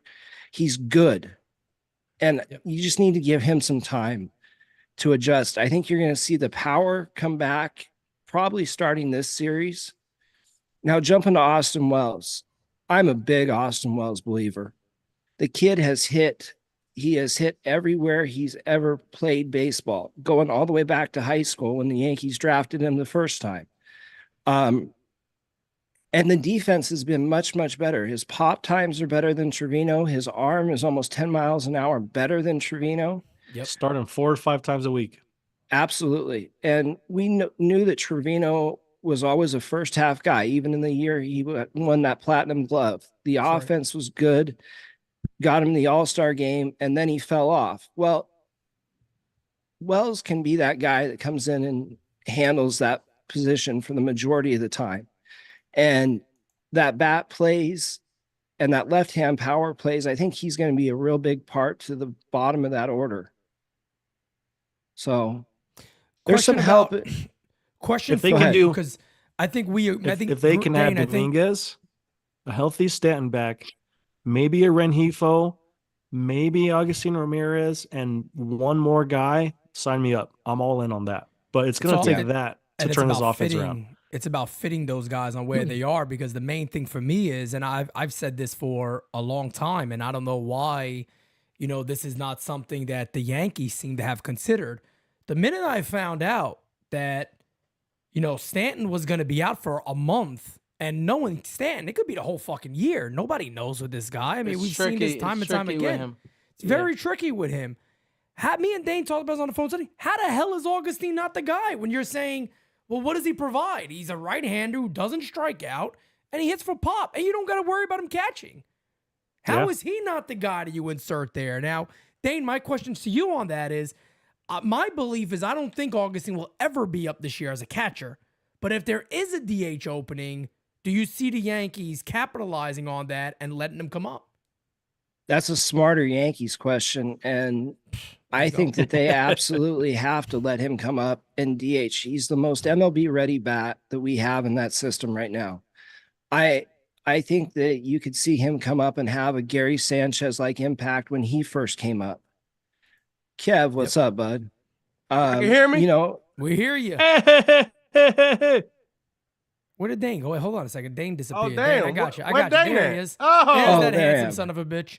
But Dane, continue what you were saying, and then we'll get to no, we'll get just to Kev. Augustine. I think we know that Stanton's going to come back and struggle. I would just rather see Ramirez is on the 40-man roster, so it's not going to take a roster move to get him up.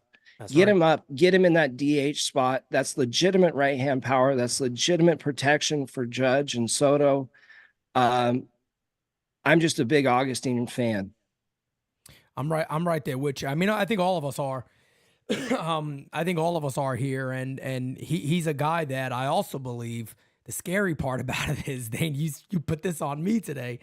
There's a lot of teams that are probably he'll be the first name, coming out of a lot of teams' mouth. Yeah. When we're talking about trades. No question about it. If you can go back in your system and go, hey, look, we gave up this big piece, but we feel we got a future power hitting catcher that is going to be with us for years to come. I mean, organizations are going to say, yeah, of course, we're do that. Let's make that move. But Kev, everybody else talked here already about the Yankees. So basically where we are now is talking about the Yankees offense, the weaknesses, and what we can see them do to improve it. We haven't talked trades yet. We're going to get to that. But Nice. What is your thoughts on the offense up to this point? I'm pretty sure your guys already shitted on LeMahieu a little bit and asked for A little Gleyber. bit. A little, just a little bit. Enough. A little. Let bit, me a ask little Johnny. bit. Johnny, did they do a good enough job on making sure that DJ shouldn't be on this squad? I said it looks like he's swinging a 50-pound bat. His hands are slow as shit. To be fair, we all said they need to upgrade at third base.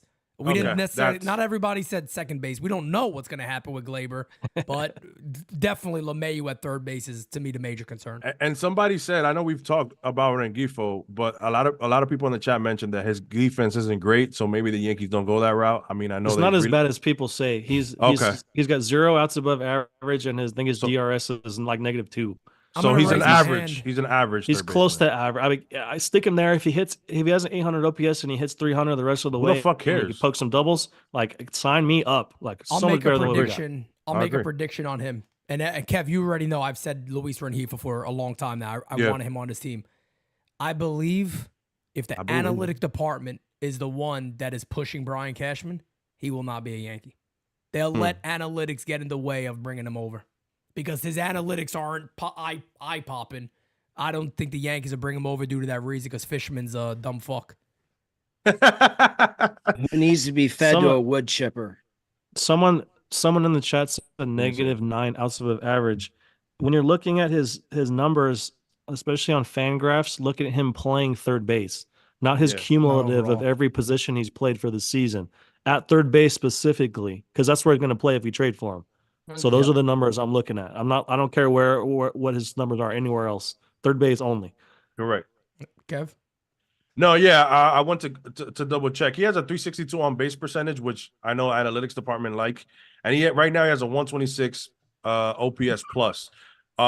Listen, that's what you want from the bottom of the order. Why? Because if he's hitting 8th or 7th or even 9th, that guy's getting on for Volpe, Soto, and Judge, and that's what you want. You don't want DJ LeMahieu with a piano on his back getting up for the top of the order. It's just, I don't understand like the mentality of this. Well, we'll worry about defense when you need to. Late in the innings, you can sub in DJ LeMahieu. That's what you're here for. Or JD Davis, if that's the case. Then you sub in a better defender, right? That's what you do in I was October. expecting you to say Durbin. Are you kidding me? No Durbin from you? Well, I'm Dane is here. Do we have an update on my guy? On Caleb or no? Couple weeks. He's a couple weeks from the Yankees. You never know. That's true. So, I mean, listen, I love Caleb. And I've been talking about that Caleb should take Jahmai Jones's position because he can play the outfield and he's a better base runner. And he Jahmai gives My Jackass. 5-hitter. That's my 5-hitter. Jahmai Jones, man. The Come vibes on. guy. Listen, The vibes here guy. we go. Hey, Yo, that Mario. thing. Kev, Yo, he's there, I'm Kev. just saying. every Kev, time you I couldn't say- jump in. I wanted to so badly, and I wanted to say, shut the fuck up about the vibes bullshit. What the fuck are you talking about? Shut up, bitch. listen, I can't hear any more vibes talk. There's enough guys that have the vibe that actually contribute to the team, like Stroman, like Verdugo and Soto. We don't need a guy just barking and not doing anything, taking up a spot. I'm sorry, I can't. Jahmai Jackass. All right, listen, Trent Grisham, he's on my good side now. He ran. Yo, bro, this man, he doesn't swing, but when he swings at a 98 mile per hour heater, he smokes it. Yeah, he smokes it. So he does hit a velo pretty well. He And just he's doesn't swing a clutch. lot. He's Yes, been clutch in his career. Big He games, won my so- heart. He won my Yes. heart in the Bronx against the Dodgers with that home run. yes, bro. Honestly, I mean, you can't ask for a better turnaround. He's a great defender as well, so I'm okay with Grish. I don't think he's going anywhere. He's so good in the outfield. I can't remember an outfielder I trust more every day with the ball hit at him than Trent Grisham right now. Yeah, I can't remember a single person. I think he was the only center fielder better than Bader, if I'm not mistaken. Probably. 100%. When it comes to outs above average and DRS, but He's I think that's right. ridiculously smooth out there. yeah. So yeah, man. Listen, when it comes to the offense, we do have to get that third base covered. I know this guy's coming back as well, Birdie. I don't know what that's gonna look like either. I will say, when you were talking about Agustin, it's funny. I pop in and you guys are talking about August, my guy. He's in AAA, and I DM'd him like, I'm going over there because they're in Allentown. It's 1 hour away from me, so I'm gonna go check out one of his games. And he was like, I'm waiting for you. Better be here. I'm like, all right, bro, I'll be there, bro, I'll be there. You know what gets me so fucking pissed? He was supposed to be here where I am, but he's not in AA no more. So he decided to get promoted. And I'll be honest, I love Spencer Jones, but I don't want to go see him. He's on a hot streak. No disrespect. Look, I'm not missing a game season. Dan to go is see so Spencer sad. Jones. Pete. I love so Spencer sad. Jones, but I'm not going to Okay. miss a game season. I love my fan base more. I love NYU family more to do a game season than go see Spencer There's Jones. no Sorry. 1 o'clock game you can squeeze in and then go Nah, after. it's not. Hey, It's yo. not. Nah. Squeeze in what? Sweet. Man, I'm literally Okay. talking about a game, bro. Hey, yo. Brother, Listen, Why does Kev comes on here and everybody gets fucking nasty over here? What's the matter with you? what was it? You guys were playing some Diddy before I got here? What's going on? Hey. Oh, wow. Hey. Dirty girls. Dirty girls. The rise and fall of Diddy on Tubi, okay? When it comes, is something coming up like that. That's what No, it's already out. It's actually oh my already out. god!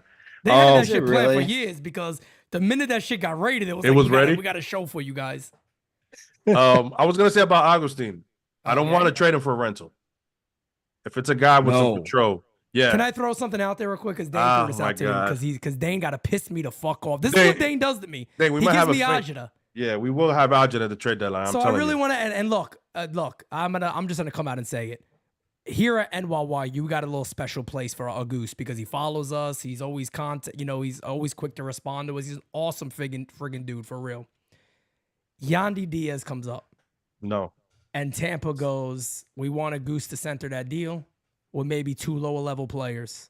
He's yours. You got a deal for Yandy. Would you do it? Yes or no? You got one more year with Yandy? You got an additional year of Yandy. You have Yandy for 2 years. The rest of this year and next year, you'd have Yandy for. I don't know.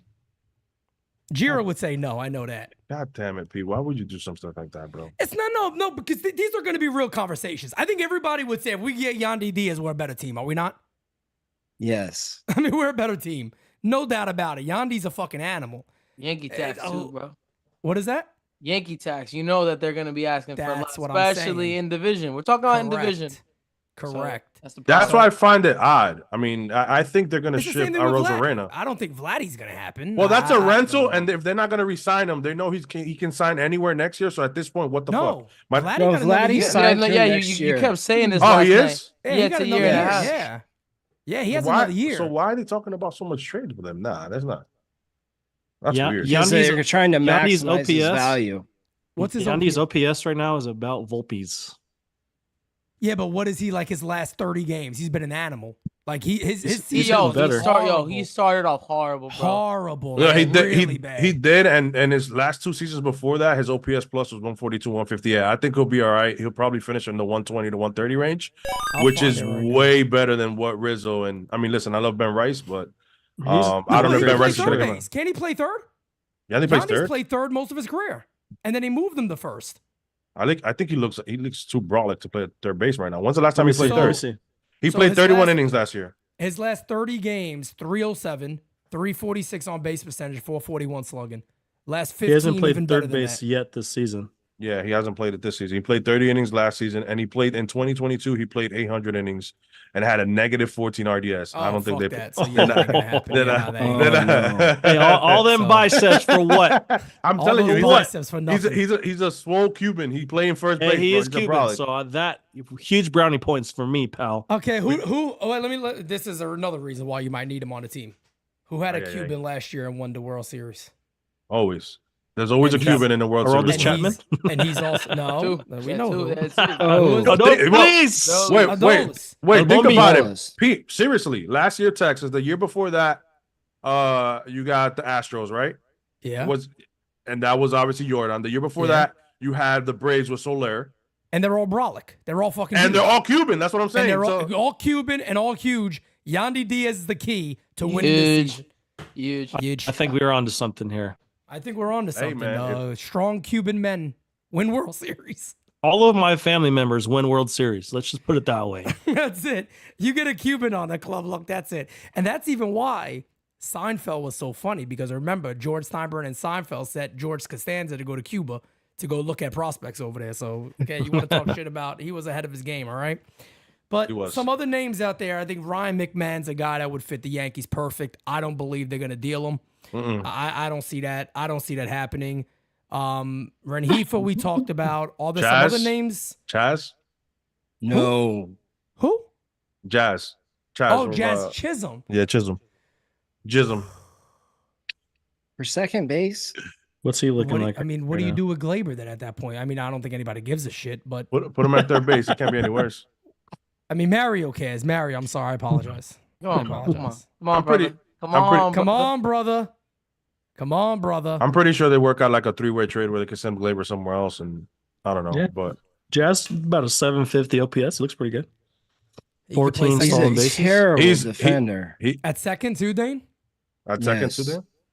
Okay. Because I was gonna He's say playing he in outfield right now, isn't he? How many years Yeah, of he control plays does He's he center playing have? center field. He's got a ton of years of control, Jazz, right? I was gonna say Yeah. Probably a few. he is a And- he is a and- vibes guy though. But But they he gets love hurt a him there lot. too. They love him there. No, The they fans don't love him. care. Miami does not give I a was gonna shit say about Miami that, don't bro. give a That's shit. Yeah, Yeah, they don't. that's That true. base, they Replace don't care. Verdugo with Jazz. So, I mean, that's what I'm trying to figure out here, because I've been on the understanding, and this is what I've been telling the chat during game season and all that stuff, is I don't believe this team needs a superstar. I don't think they need some guy that comes over and is like, oh, that's the star they put on this club. I don't think they need that. I'm a big believer that the bottom of the order is going to make the top of the order absolutely deadly. But I'm so mad Christian left, man, because I want to get Kev's take on this. So, Kev, Christian said this. Oh, my So this, God. you could bother him later in the chat, because I know you would have said something 100%. He said Volpe should be out of the leadoff spot and Verdugo should be in the leadoff spot, even though he struggled, but that's the route they should go. What do you think about the lineup? Should they be moving guys around at all? Volpe moved because he's struggling, or just stay with him?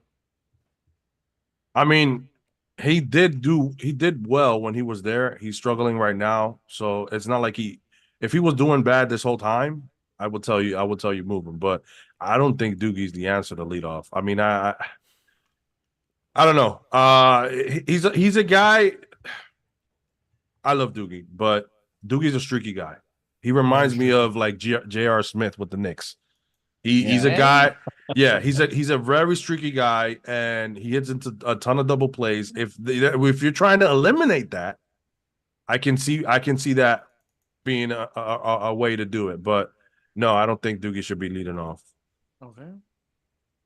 I like actually Ben Rice being in the cleanup spot, if that's the point. Yeah, clean up, yeah. You know why? It's Because different for right now, yeah. yeah, because right now who is it? It's Verdugo, right? So he's and the thing is that Ben Rice will beat out a double play, and he's a guy who I think has a better eye, even though it's a short time, but I think he has a better eye than Verdugo. That's just me of what I've seen.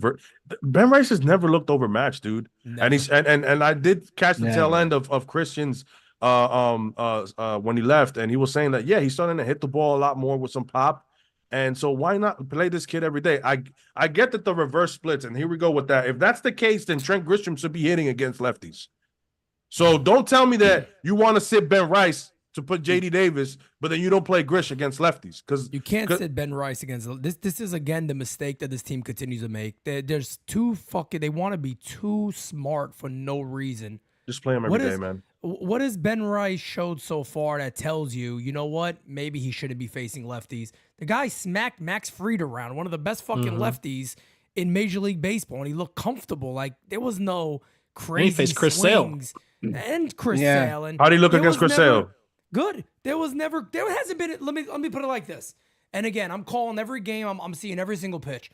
There has never been an at bat with Ben Rice where I sit there and go, yeah, damn, he looked like he didn't belong at this level.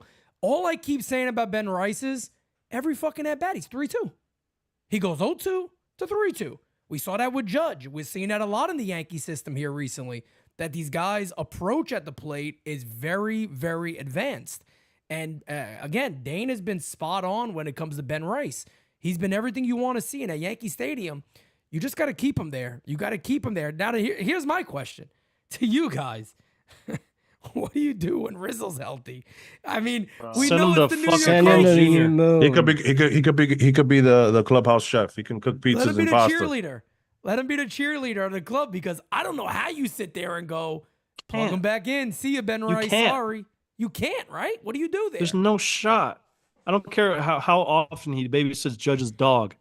Get that dude off of my favorite baseball team. He's washed. He's toast. I'm tired of seeing rolled over ground balls at second base. I'm tired of it. Mario, Ben Rice has shown more in the last couple of weeks than Rizzo showed all season. It's something that I thought we weren't gonna talk about until 6 weeks, until Rizzo's starting to do baseball activities. But Jesus, for damn, what? man, Ben Rice has been so solid, and it's crazy. We were talking about it last night. Right now, I would hit him fourth in the order. Pencil him in every day, hitting fourth in the order behind Judge. That's what I would do. So I don't know what the Yankees would do with Rizzo. Maybe leave him there just to spit sunflower seeds and chew gum in the dugout, man. I don't know. That's a good question. Who is there better to mentor Ben Rice than Rizzo? Yeah. And he's at that point. Let's be honest, man. We got to start recognizing roles, right? The dude's at that point of his career. He's at that point of his career, man. Johnny brought this up a long time ago, too, even about a guy like Stanton is, how much longer do you keep going? We know the injuries. We know all that. Keep plugging them in there. I mean, there comes a time where you got to sit some of these guys down and go, this is what it's going to look like going forward. Because let's just say, look, Stanton comes back, and Stanton, like we all said, is he going to be hot? Is he going to struggle? Jason Dominguez is back, and he's playing in AAA again. The Yankees just sit there and go, well, I guess he's in AAA. Because there's a spot, there's a fill, there's a hole, there's a roster spot being taken by Stanton. Like, that's not World Series. He's much better than Verdugo, though. And that too. Verdugo is the average major league bat. Maybe at times he's slightly above average. At times, but he's an average player. Like, if you're going to hold Jason Dominguez, right at the end of the day, I'm sorry, it's going to have to.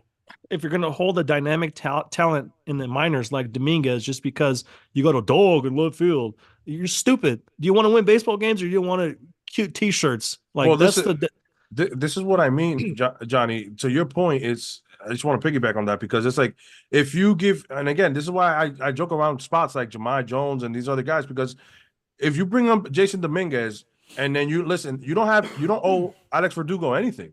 At this point, Jason plays every day, and Verdugo becomes a defensive replacement because he is very good defensively. I'll give him that. He's one of the better, if not better defenders on the corners in baseball. He is. His numbers are there. He's a great corner outfielder. So have him for that.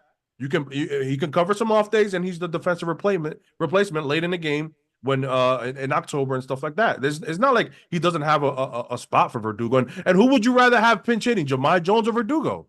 And that's the same question. And you know what you're talking about, Johnny, right? And Kev, nobody on this team. These are easy conversations for Aaron Boone and co. It's very simple. If you're here to win a World Series. That's the only thing we should be considering here. That's it. There is no, but I want to play.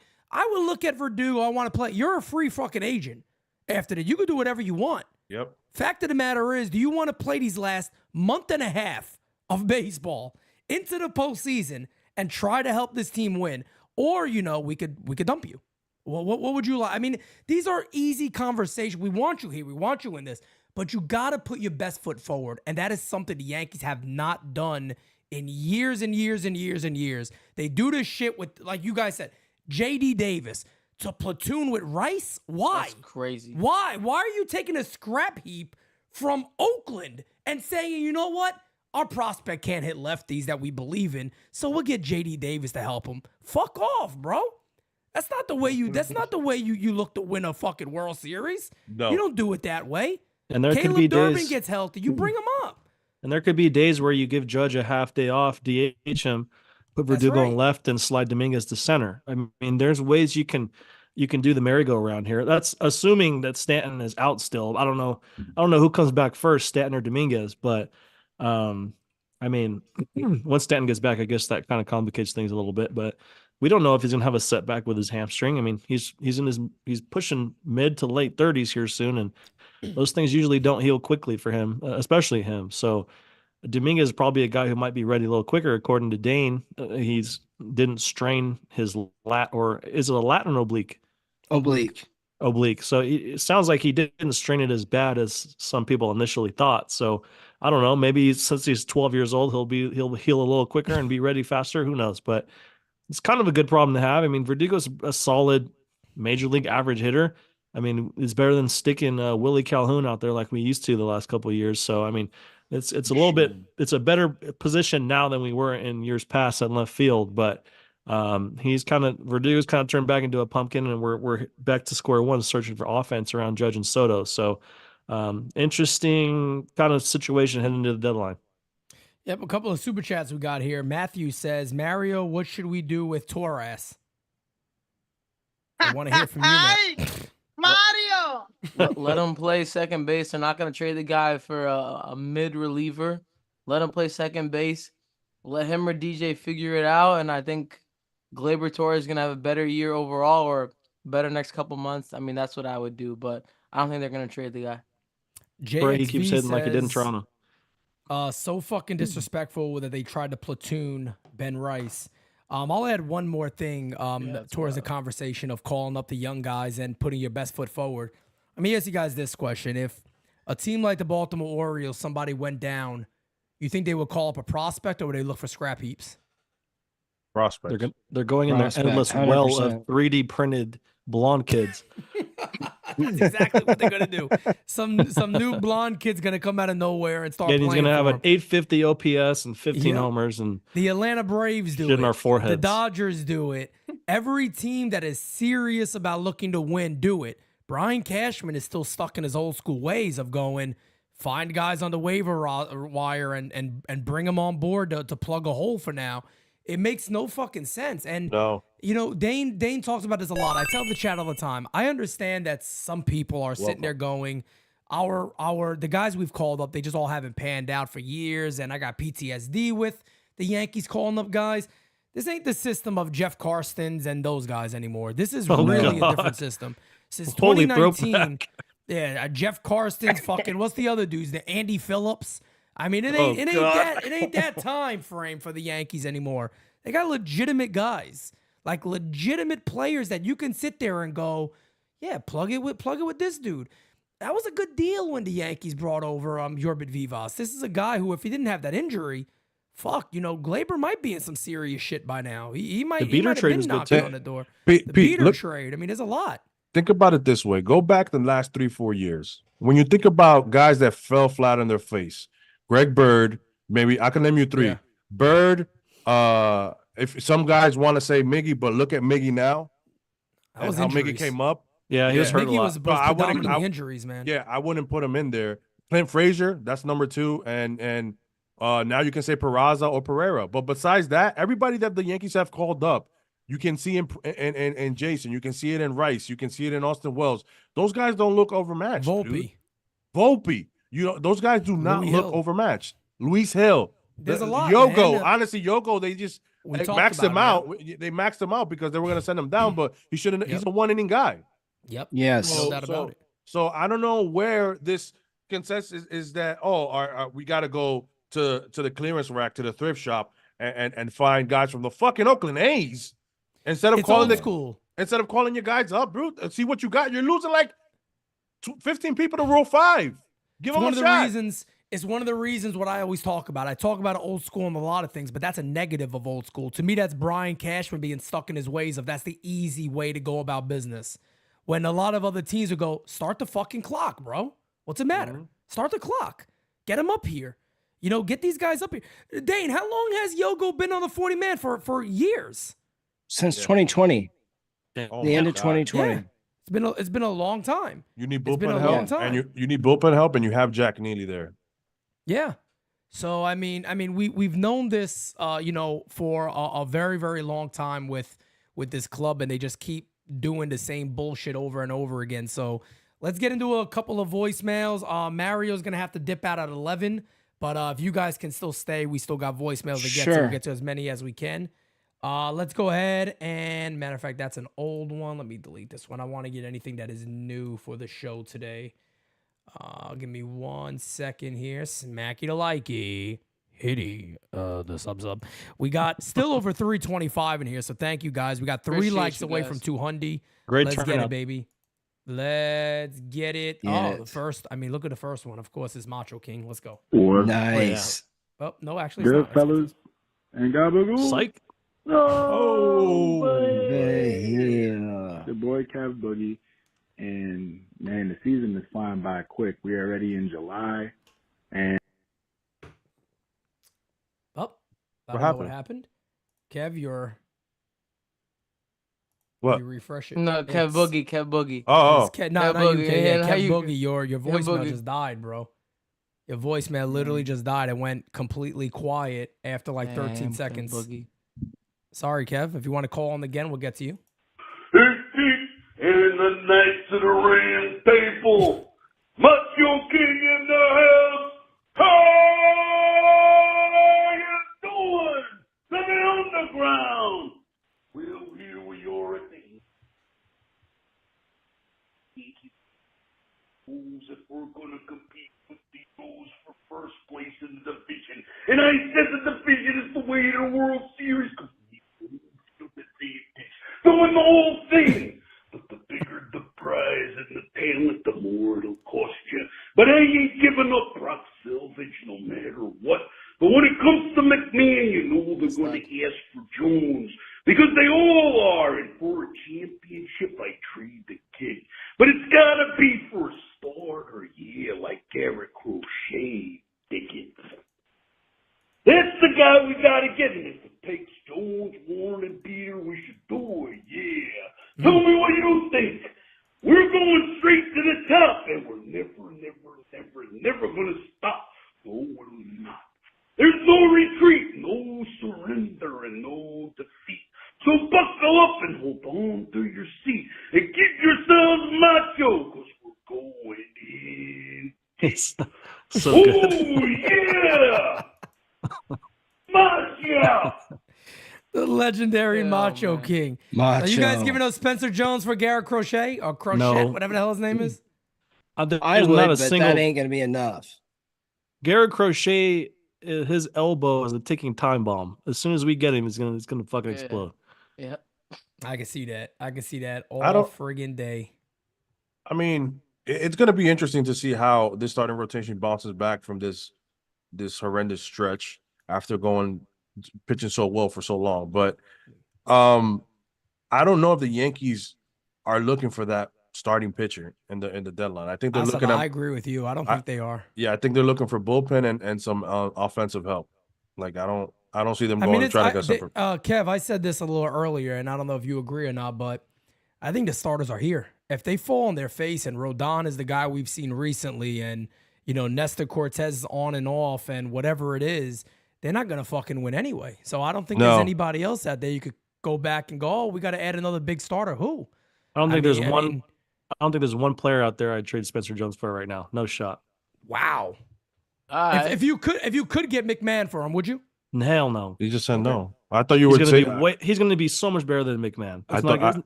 That's something you look back in 2 years and you punch yourself in the face until you go to sleep for doing He would that. trade him for Brian Reynolds, though, wouldn't Johnny Lasagna Hubert. That's what I was gonna say. Brian Reynolds. This man Johnny, has Johnny loves Brian. Yo, I mean, the question would be: do you ever see Spencer Jones being an 820 OPS guy consistently for his whole career? I think he can be. Well, I'll So say this. I probably wouldn't do that either. I'm not knocking Spencer Jones on this at all. And he's never been that in the minor leagues. Well, Pete, he's turned it around now. We gotta see. I know. No, I'm not. See, I'm not knocking him though. I'm just. Oh no, yeah. He's never had an 800 OPS in the minor leagues. That's all. No, he's literally going through the cycle that Jason went last year. He's heating up around the same moment. But I'll add one thing to that. He's a unicorn. He gotta get that strikeout shit has to slow down a bit. Even today, there was 3 more strikeouts. You can't be a 40% strikeout guy at the major league level. It's never going to work. No. I don't care how good your talent is. Whatever it is you got to figure out, he has to figure that out. He made an adjustment he made an adjustment with his hand position where he's starting, and he's closed up his stance a little bit so he can reach the outside pitches on the plate. I think you're going to see that make a big difference. Dane, do we know what is he struggling with? Is there a certain pitch he's chasing, or is it catching up to high fastballs? What is it that's getting him a lot? Well, going into May, he was struggling with everything. It didn't matter what the pitch was. It was everything. Right now, he had a neck thing that cost him time just after spring training. And, he had that phenomenal spring training where he went 106 pitches without swinging. Was an eye-opening spring training. Yeah. Right.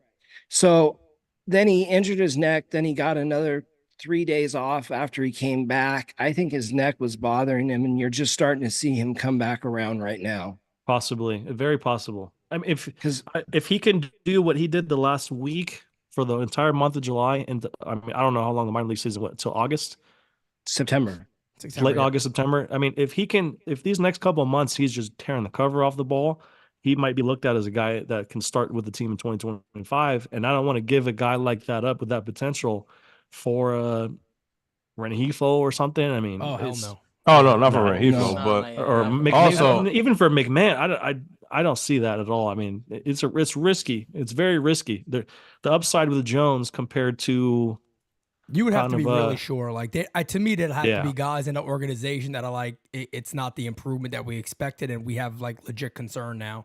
And then you make that move. But I don't see the Yankees moving Spencer Jones. They've invested too much into Spencer Jones to move him. I don't think they're going to. I think they expect that he's gonna be there somewhere now. I'm gonna let Mario. Mario, you want to leave us with anything before you jump off? Nah, just thank you guys for having me. You four, I know, are gonna hold it down for us, and thank you guys so much for tuning in. But we still got voicemail, so I'm just heading out. But you guys got to stick with us, all right? All right, fam. Appreciate you. All right, brother. mate. Have a good night. Appreciate Come you. on, brother. Mario. All right, let's let me fix this real quick. I don't know if Brian Reynolds is he a great defender. I think he's slightly under average. He had a really bad year in 2022. I'd stick him in left field and just pray that the balls hit at him, they're caught. And you take your 830 OPS and you smile. Damn.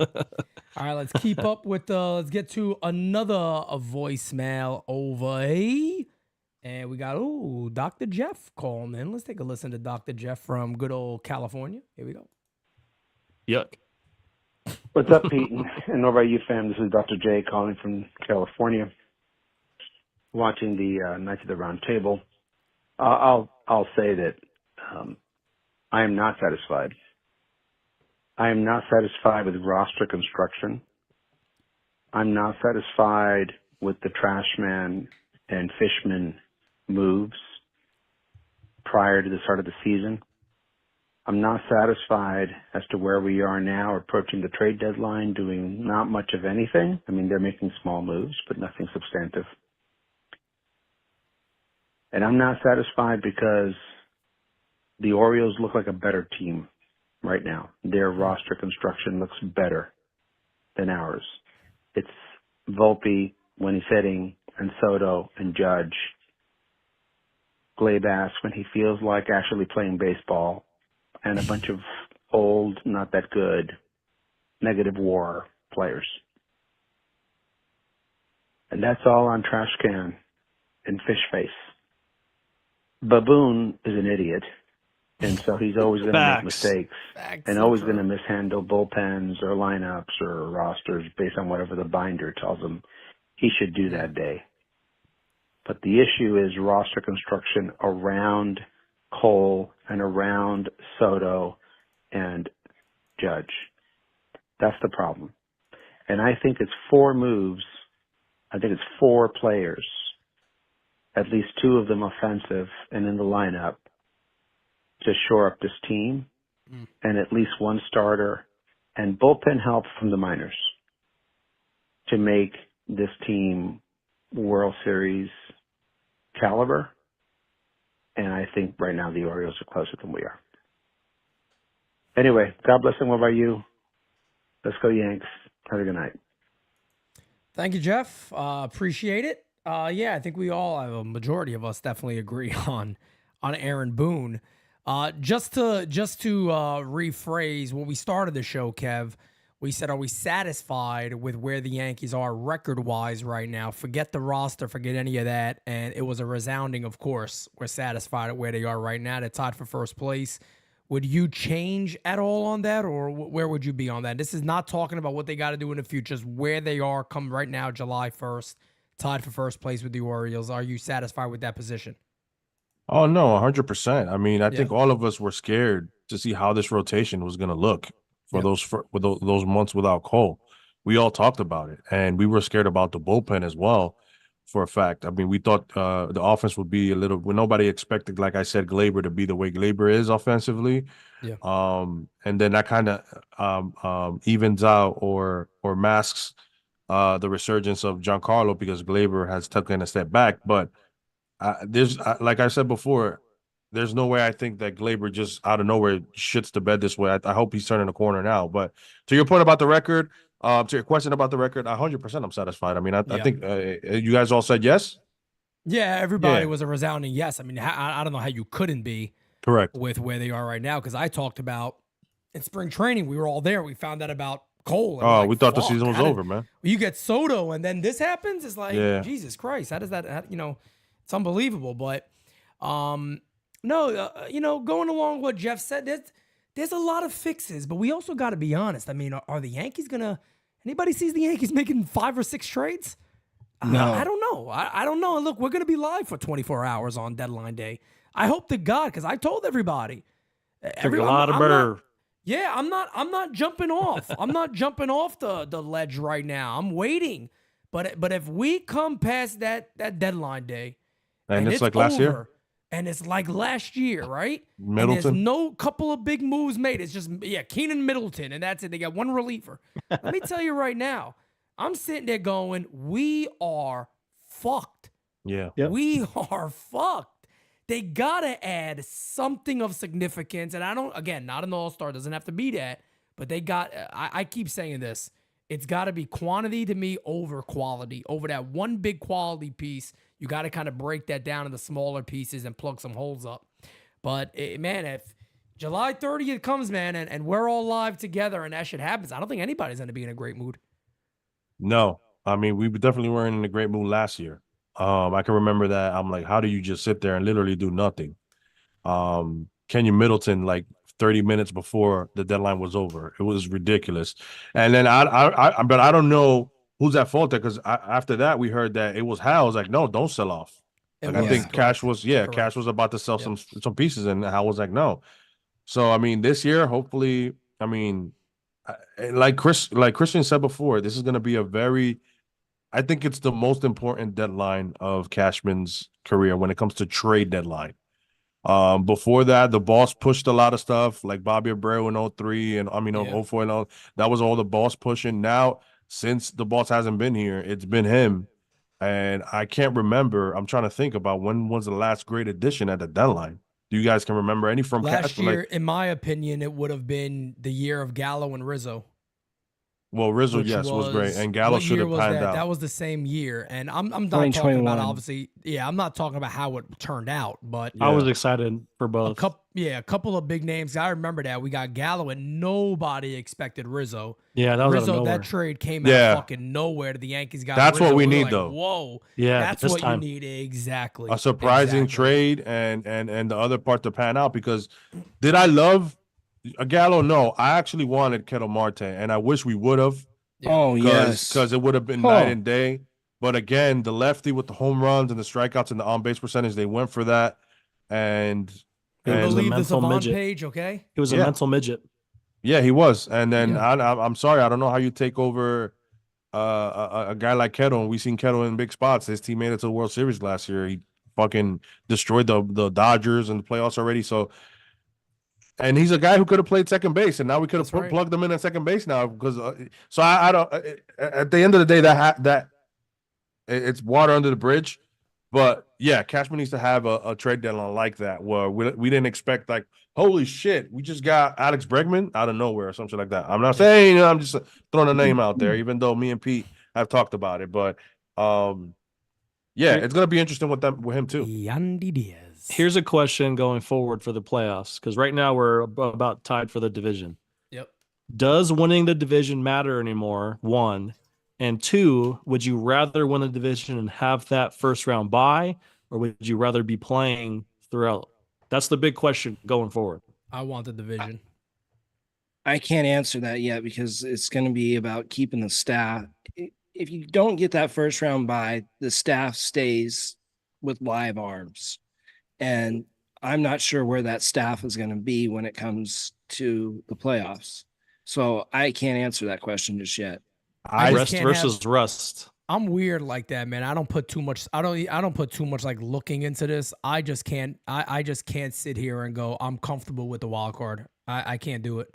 Look knowing how many that we're this close. I know you could win, and I get it. Teams have won. We've seen it last year. I understand that completely. And Johnny's right, because you got to remember too. Is it an advantage to take a week off?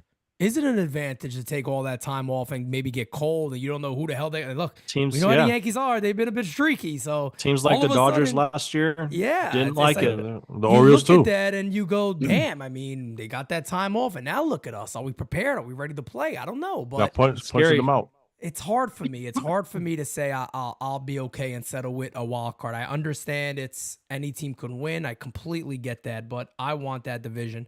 I want that division. I will say it depends how the starting rotation looks, because if it's as thin as it can be right now, where our top four guys is Cole, Schmidt when he comes back, Stroman, and Nestor. I'm saying if Rodon regresses and Hill's in the bullpen, then you probably want that time off so you can have a short series with the ALDS and pitch your best guys. Right. Because if you lose Cole and Stroman, let's say 1 and 2, and then you go into the ALDS with, you're gonna have to pitch your fifth pitcher, which is probably gonna be who we're talking about. I mean, who knows? Nestor? Yeah, who knows at this point? Who knows? Nestor, I guess. If Clark Schmidt comes back, it makes sense, because Luis Hill wouldn't be there. I mean, right. It's not the worst thing in the world, but if they played at home and Nestor ended up being the first pitcher, that would be great. But it depends you on. You can't pitch Nestor on the road in the postseason. you just can't. Yeah, you pretty can't risky. do it. But I mean, it's the rest versus rust discussion is a very interesting one, because you want Judge to get rested because he's a big dude playing center field. Stanton rested. See, we got some senior citizens on this roster. DJ, I mean, those are guys that could benefit from some rest and get fresh. An overused bullpen. An overused bullpen could definitely use some rest to come out guns blazing in the wild card. I mean, in the ALDS. But you run the risk of the hitters losing any type of rhythm they had going into the playoffs, which is something Mookie Betts and Freddie Freeman and a lot of big-time hitters kind of under their breath were complaining about last season with this time off for the first round bye. So it's very tricky. Do you want the rest for the old guys in the bullpen, or do you want to stay in a rhythm as a hitter, be seeing pitches? Because you can't replicate in-game action. You can do side sessions and you could do some inner squad on the field, but especially in the playoffs, the adrenaline going, the crowd, the opposing pitcher, and I mean, you're getting some of the best arms in baseball in the playoffs. So very difficult to replicate that. So the rest versus rush thing is very scary. I honestly, I need to think about it more. I think so. I kind of think staying in a rhythm and playing in that wild card round would benefit them, but you run the risk of running into a hot team and getting eliminated early. So it's very tricky.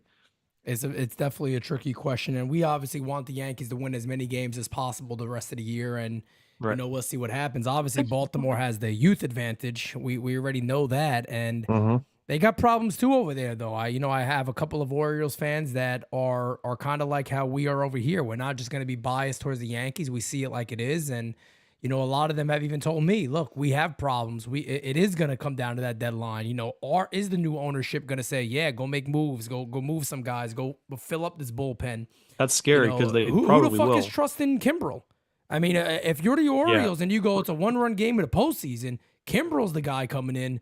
I mean, who got faith in that right now? The guy's had a great career, but right now in his career at Camden Yards, any lefty that comes up, you're like, all right, we're within reach. At that porch in right field, we'll take it out over there. I mean, somebody's gonna do it. So that's a tough one. That's a tough one. Kimbrel has been pitching better for them the last 3 weeks, according to an Orioles fan that I talked to. I still don't. I mean, do they still trust him though? That's the thing. I mean, in big never moments, I would never trust Kimbrel. That's the thing. So I still feel like they got issues also. Let's get to another voice. We'll get to a couple of more voicemails, guys. Yeah, what up, Stelio. fellas? It is the one and only friendly neighborhood DJ Stelio with the boy calling in again. How you guys doing? How you doing? How you doing? Hey, How you yo, doing? guys, How you doing? How you doing? What up, Christian? What up, Dane? What up, Johnny Bravo? I'm Mario and Simonetti. I got a couple questions for you because I'm not I don't really know that much about prospects, so excuse me for my ignorance, but what prospect do you guys see coming up in the second half to cover, Luis Hill's spot? I would love to see Will Warren. I know he's one of the the big names out there that the Yankees have in their farm system. And when it comes to the trade deadline, who do you guys see the Yankees going after? Like, Peter's in love with Rengifo so much, and honestly, he's kind of Rightfully so. convinced me that we would need a Rengifo type of player. But yeah, guys, I want you guys' opinion. Before I go, let me hit you guys with a little jokey joke. Here we go. Never fist bump Logan Paul when you see him, because he has a bad habit of leaving people hanging. Oh my Gotta god. go. Peace. Oh no. Oh no. Only people who know about Logan Paul know about that joke though. That's a pretty good one, though. That was It actually is. a pretty good one. That was actually a pretty good one. Not No bad, doubt. Steels. No doubt about it. But no, man. I think we all like Rengifo. But Dane, I'll throw that one over to you when it comes to starting pitcher that could come up. I mean, Will Warren is obviously the guy. He's been so much better as of late. Will Warren's the guy. Another guy that's not brought up enough, Zach Messenger is pitching very, very well in Double-A. He's leading the Eastern League in strikeouts, or he was after his last performance. He has pitched incredibly well this year. So he's another option. Bailey Dees is also someone who is another guy that's 6'9", that is a converted reliever who's starting again, who could be someone that you could see in either a starting role or a bullpen role down the stretch if they really needed him. And the long shot would be Brock Selvage. Brock is probably the top arm in the system right now, at least for me. Easy. And I'm not sure that they would rush him, but I'm telling you, that kid is going to be a monster for us in the Bronx next year. Can't wait to see Brock. He got that little Andy Pettitte going on with the glove to the face, looking over the glove. So you love it. 8 strikeouts today. Yeah, he's an absolute beast. Let's get to we'll get to 2 more, and then we're gonna wrap up today's show, guys. You're talking about bullpen and third base as needs. Second base is in need. Because Glaber is ass. Oh, it's him. Biggest ass we're ever going to see at second base. Trade him at the deadline? or sack of balls, maybe someone else that's ass, or you can just DFA's ass. Glaber gotta go. He is ass. He is the biggest topic of the Yankees season. Trust me, I watch him every game. I do not miss a Glaber at bat. Glaber fielding. He is just ass. Watch him. What do you guys think? Kev, what do you think about Gleyber Torres? I mean, the Gleyber Torres right now is ass. But I mean, if you give me the Gleyber Torres of last year, I don't know how you can say that with a straight face. I mean, honestly, I mean, and it was it an outlier last year? Sure, that's fine. But give me the Gleyber the year before that. It was 2 years. So, I was gonna say it's been 2 years. His last 2 years were good. Yeah, that's what I'm saying. So 2 years. So you can't sit there. I mean, again, I get the frustration from fans with him. I'm not gonna sit here and say no, but if you don't have an option, like you said, Pete, the best second base option for the Yankees is Gleyber Torres being Gleyber Torres. I wish Caleb Durbin was healthy, because when he was struggling, if they would have gave him a shot to be, I think he would have been a much better option than Waldo. But unfortunately, they've been unlucky where they end up being hurt and they can't be called up. Bro. Put Marcus Stroman's locker next to Gleyber's. Dane, quick, Jorbit Vivas, has he been playing any third base, or have they been predominantly at second? Predominantly second, but he has been playing a little third. Isn't he Rule 5? He's on the 40-man. No, but is it Rule 5 draft this year? Oh, well, he is on. It doesn't matter, so he doesn't lose a spot, right? Yeah, it wouldn't matter for him. We'll get to one more voicemail. Then we're going to wrap up today's show. Well, let me do a refresh. My bad, guys. 1 second here. Thank you for the 300 plus that have stayed with us all day. We appreciate you guys. Okay. Expected to like it. Last one. Hey, guys. It's Gio from Rhode Island. I want to talk about Eric Steady. He could be a sneaky trade target. Who? From the Chicago White Sox. He's 5-3 with a 3.23 ERA. Starting pitcher. 103rd innings pitched, 91 strikeouts, and a 1.14 WHIP. And if he works with Matt Blake being Matt Blake, he could tap into something else. So that's someone I've been kind of thinking about recently. What do you guys think? Go Yankees. Yeah, he spent like 1 year overseas. Korea last year. Korea, right? Yeah, and all of a sudden this dude came back, and whatever the hell he did there has really worked, because he was kind of a prospect for years for the Nationals and never really panned out. Correct. And man, he looks really, really good. And I guess it comes down if you believe the Yankees are going to trade for a starter. I don't think they are, but if I got another name. Maybe. Go ahead, Dane. Jack Flaherty from the Tigers. He's been manimal. Sign me up.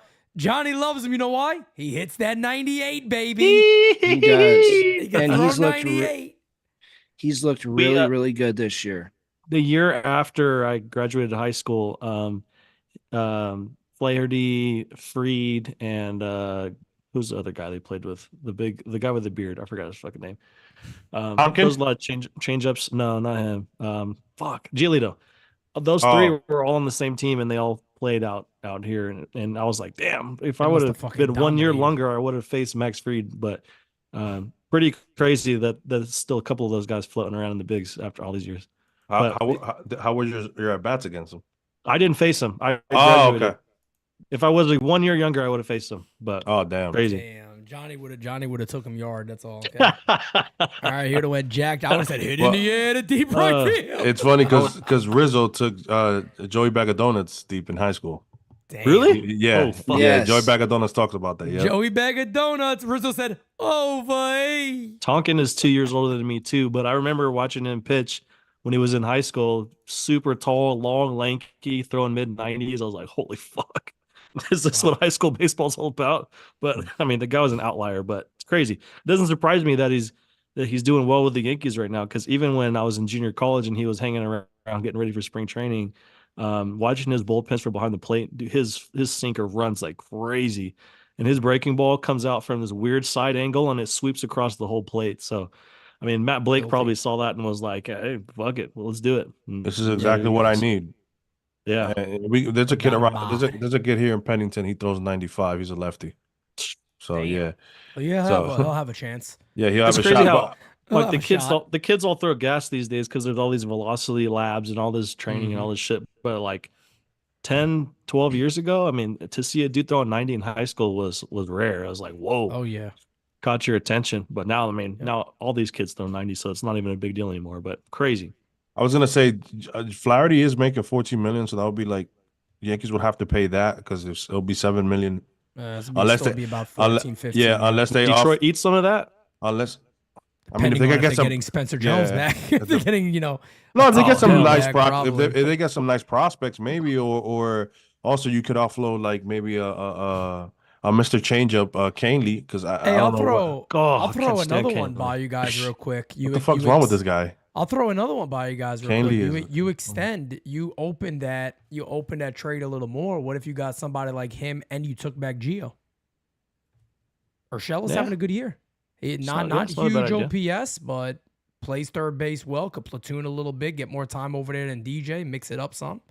Been here, done that. He puts the ball in play. We know that he's faster than LeMahieu. We know that shit. And he hits in the playoffs. And he hits in the postseason. And it took him a while to get going, but he's been much better as of late.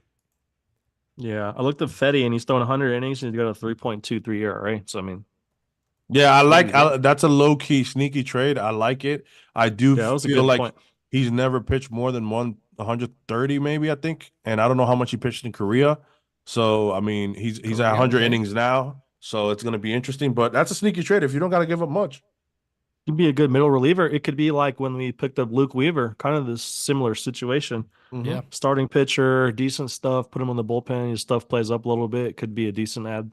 A lot of options. And I think that's the big thing right there. Right, is that what are they gonna do? What are they gonna do? We have so many opportunities here for this club, and I think we can all agree that we still believe in this team. I mean, absolutely. At least, I mean, I can speak for myself. I have been telling people for a long time that I believe in this team. I believe that this team has a chance of winning. In spite of Aaron Boone, I've said that for years. I think Boone is a negative to this team. Whether people want to talk about the manager this, the manager that, they love him, they like him, cute. That's all nice. I've seen too much negative to truly believe in Aaron Boone as a manager. I just don't. And they got to win in spite of him. The good thing about them, again, and I'll do my wrap up and everybody could do their wrap up, but Soto and Judge. I mean, you got the greatest duo. I don't care what anybody. People want to go back to Ruth and Gehrig. It was a different time. I'm not taking anything away from Ruth and Gehrig. Let's look at right now. We were talking about this earlier. Fucking Manny Ramirez has a career 996 OPS. David Ortiz has like a 931 career OPS. Aaron Judge almost has a 1,000 career OPS, and Soto was right up there with them. That's the last duo that was as deadly, in my opinion, than these two guys. And I don't think there's been a better one that does everything the way these guys do. The Yankees don't have to go out there and go, we need another superstar to add to this duo. You don't. You need to get the bottom of that order right so they could come up with men on base so teams in the postseason can't say, guess what? We're going to let Verdugo beat us. We're going to let Stanton beat us. We're going to let this guy beat us because we're not going to pitch to these two. We'll walk them. Who cares? Nobody can hit behind them. You can't let that happen, so you got to get the bottom of that order better. When it comes to the rotation, I'll tell you guys right now, the guy who struggled the most, to me, is the key. If Carlos Rodon is not Carlos Rodon, I think the Yankees are fucked no matter what. Because I don't see them going out there making this big move. Man, look, there's some people out there that don't like him now. If he sucks the rest of this year, a lot of people are going to really not like him. Yeah. The Yankees might have to seriously consider, let's see if a team will take him. Because did we it's flop? going to get ugly. Yeah, did we flop on this one? And everybody knows how big of a fan of him I am. I'm rooting this guy on like nobody's business. But let's be honest. If we, like Christian said, he goes out there against Cincinnati and they fucking destroy him. Now you're sitting back going, big problem. There's a problem. By the way, over under and stolen bases for Ellie. I said 10. I said 10. 30. I said the same thing you said earlier. I said 10. I got 20. Johnny said 30, but we are getting Clark Schmidt back though, Pete. At some point, no. But what's the guarantee of that too? What's he going to be? I believe it. What's he going to be? I think you'll see the same guy. Probably. I hope so. Hopefully. I hope so. Hopefully. I hope so. So Christian can shut the fuck up now. Garrett Cole looked amazing his last outing. He looked like Garrett Cole. The innings. Oh yeah. 3, 4, and 5. He looked filthy. I mean, he looked like the ace Garrett Cole that we've known for years. Yep. So there's a lot to hold on to, and I know we're very reactionary fans as Yankee fans. There's nothing wrong with that. We here at NYYU tell you guys all the time, we don't tell you how to fan. If you want to jump off the bridge, we're not going to walk you off it. You can go ahead and do it. Be a Demolition Day fan. That's all right. It's all right by us. But we're always going to tell you our truth. And my truth for this team is that I do believe they're different than 2022. I do believe they're different than last year. I think they have a legitimate chance by doing the right thing. The question is going to come down to just that. Will they do the right thing and make enough moves? That's where I am on the Yankees. It's July 1st. We got a lot of baseball to play. We got a deadline coming up. In 29 days, we'll be live for 24 hours. It's going to be great. Dane, I'll switch it over to you. Look, I think this season is going to be very dependent on the moves that the Yankees make, both internally and externally. If they make the right moves, Jack Neely being one of them, please, guys, Yankees, please listen to me. Call Jack Neely up tomorrow because he needs to be a part of this bullpen. But if the Yankees make the right moves, there's no dominant team in baseball. I still think that they can compete and win a World Series. If they make the wrong moves, it's another bad year. We've all said it all show. This trade deadline is Cashman's biggest in a very long time, and he needs to secure the right players. And just as many of those guys are going to come from the farm system as they are from outside the help. No doubt. Johnny. So sorry, this is a little off topic. Oh, I mean, it's on topic, but it's not my closing. But I kind of the same path that AJ Burnett kind of took as the high price starting pitcher, got shelled, fan base hated him. But ended up being key in that 2009 World Series, especially in the playoffs. Yeah. Maybe Rodon could kind of follow that same path a little bit. I don't know. I'm just being optimistic. He's got the stuff. The stuff is there.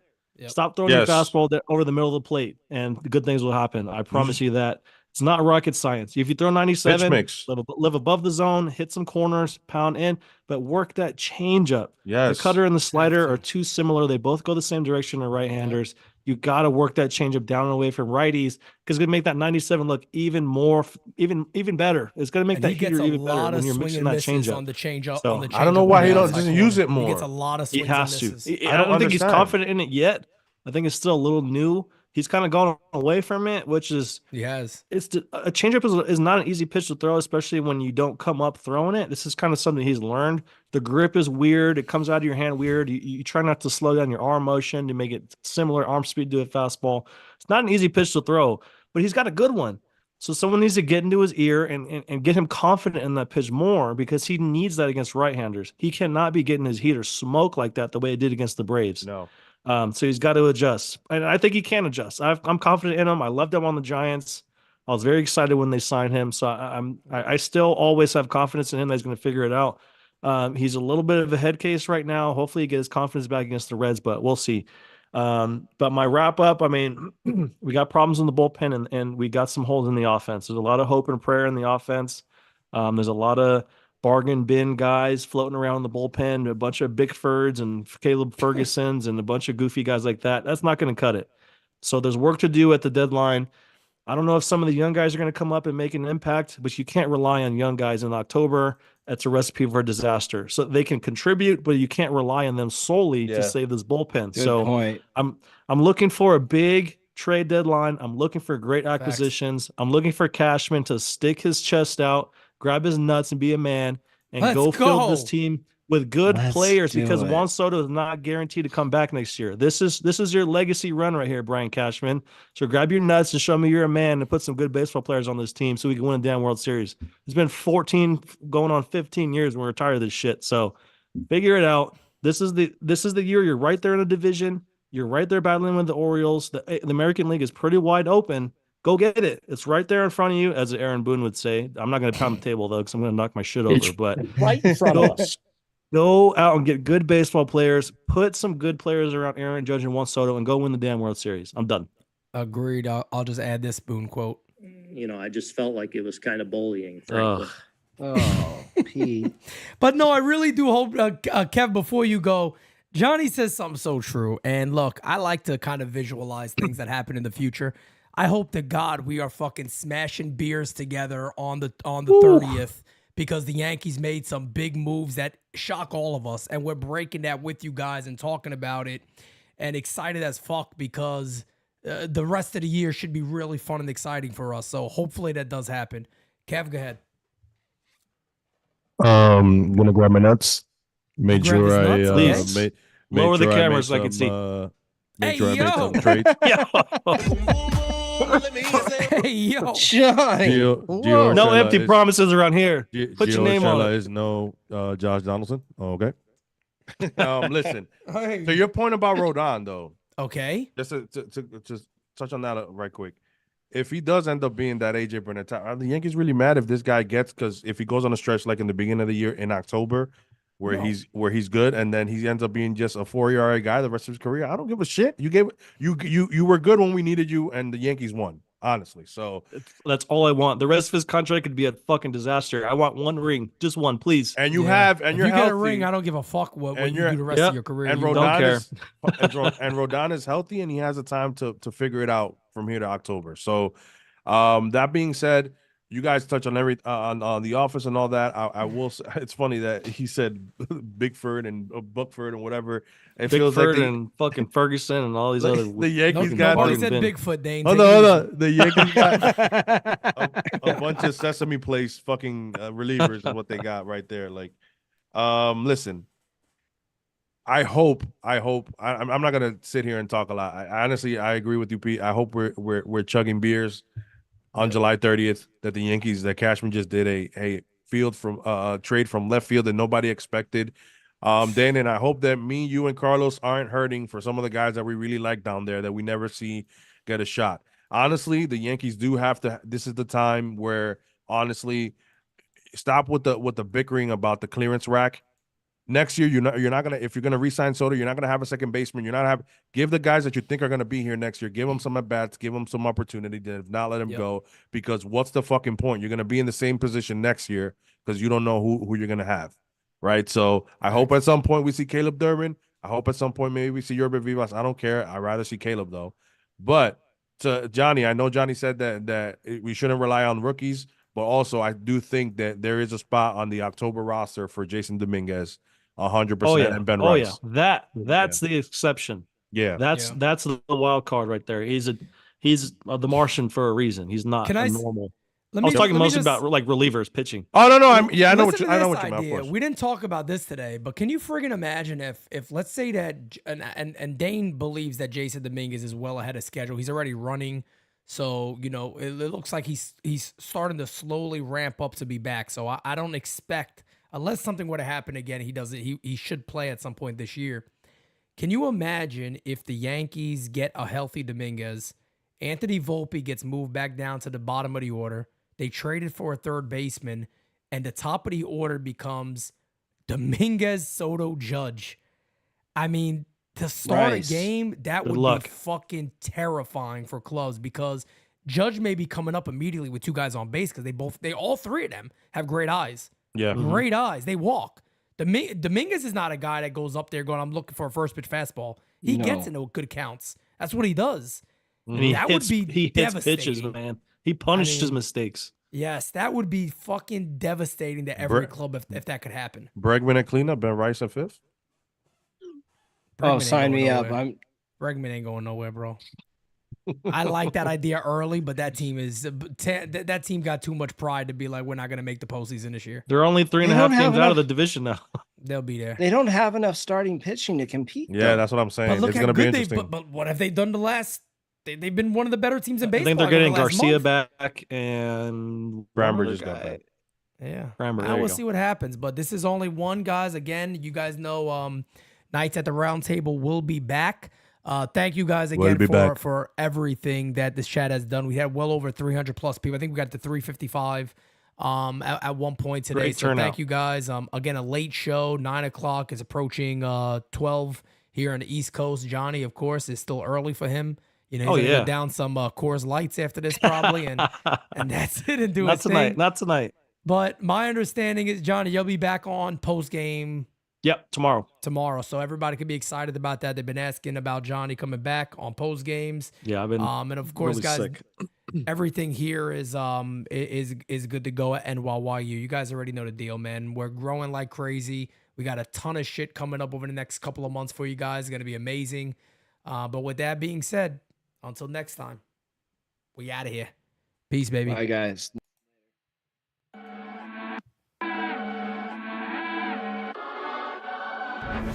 Top 10 radar, yeah, we on your radar. Never miss, dog, and that's on occasion. Yeah, we on your radar. Yeah. Hey, look, top floor, lifestyle, chef and boy, I'm cooking up. Way too high, ain't coming down, you see me if you looking up. I don't really talk too much, I show them run the numbers up. Lucky that I'm strolling up, I'm going off, they know what's up. Wrist too silly, yeah, numbers crack the billy. Yeah, don't need no dilly, I'm too fresh, I feel like Willie, yeah. Feel the duffels up the sign, I need a million. I'm about to take off, and I know that I'm on they radar. Top 10.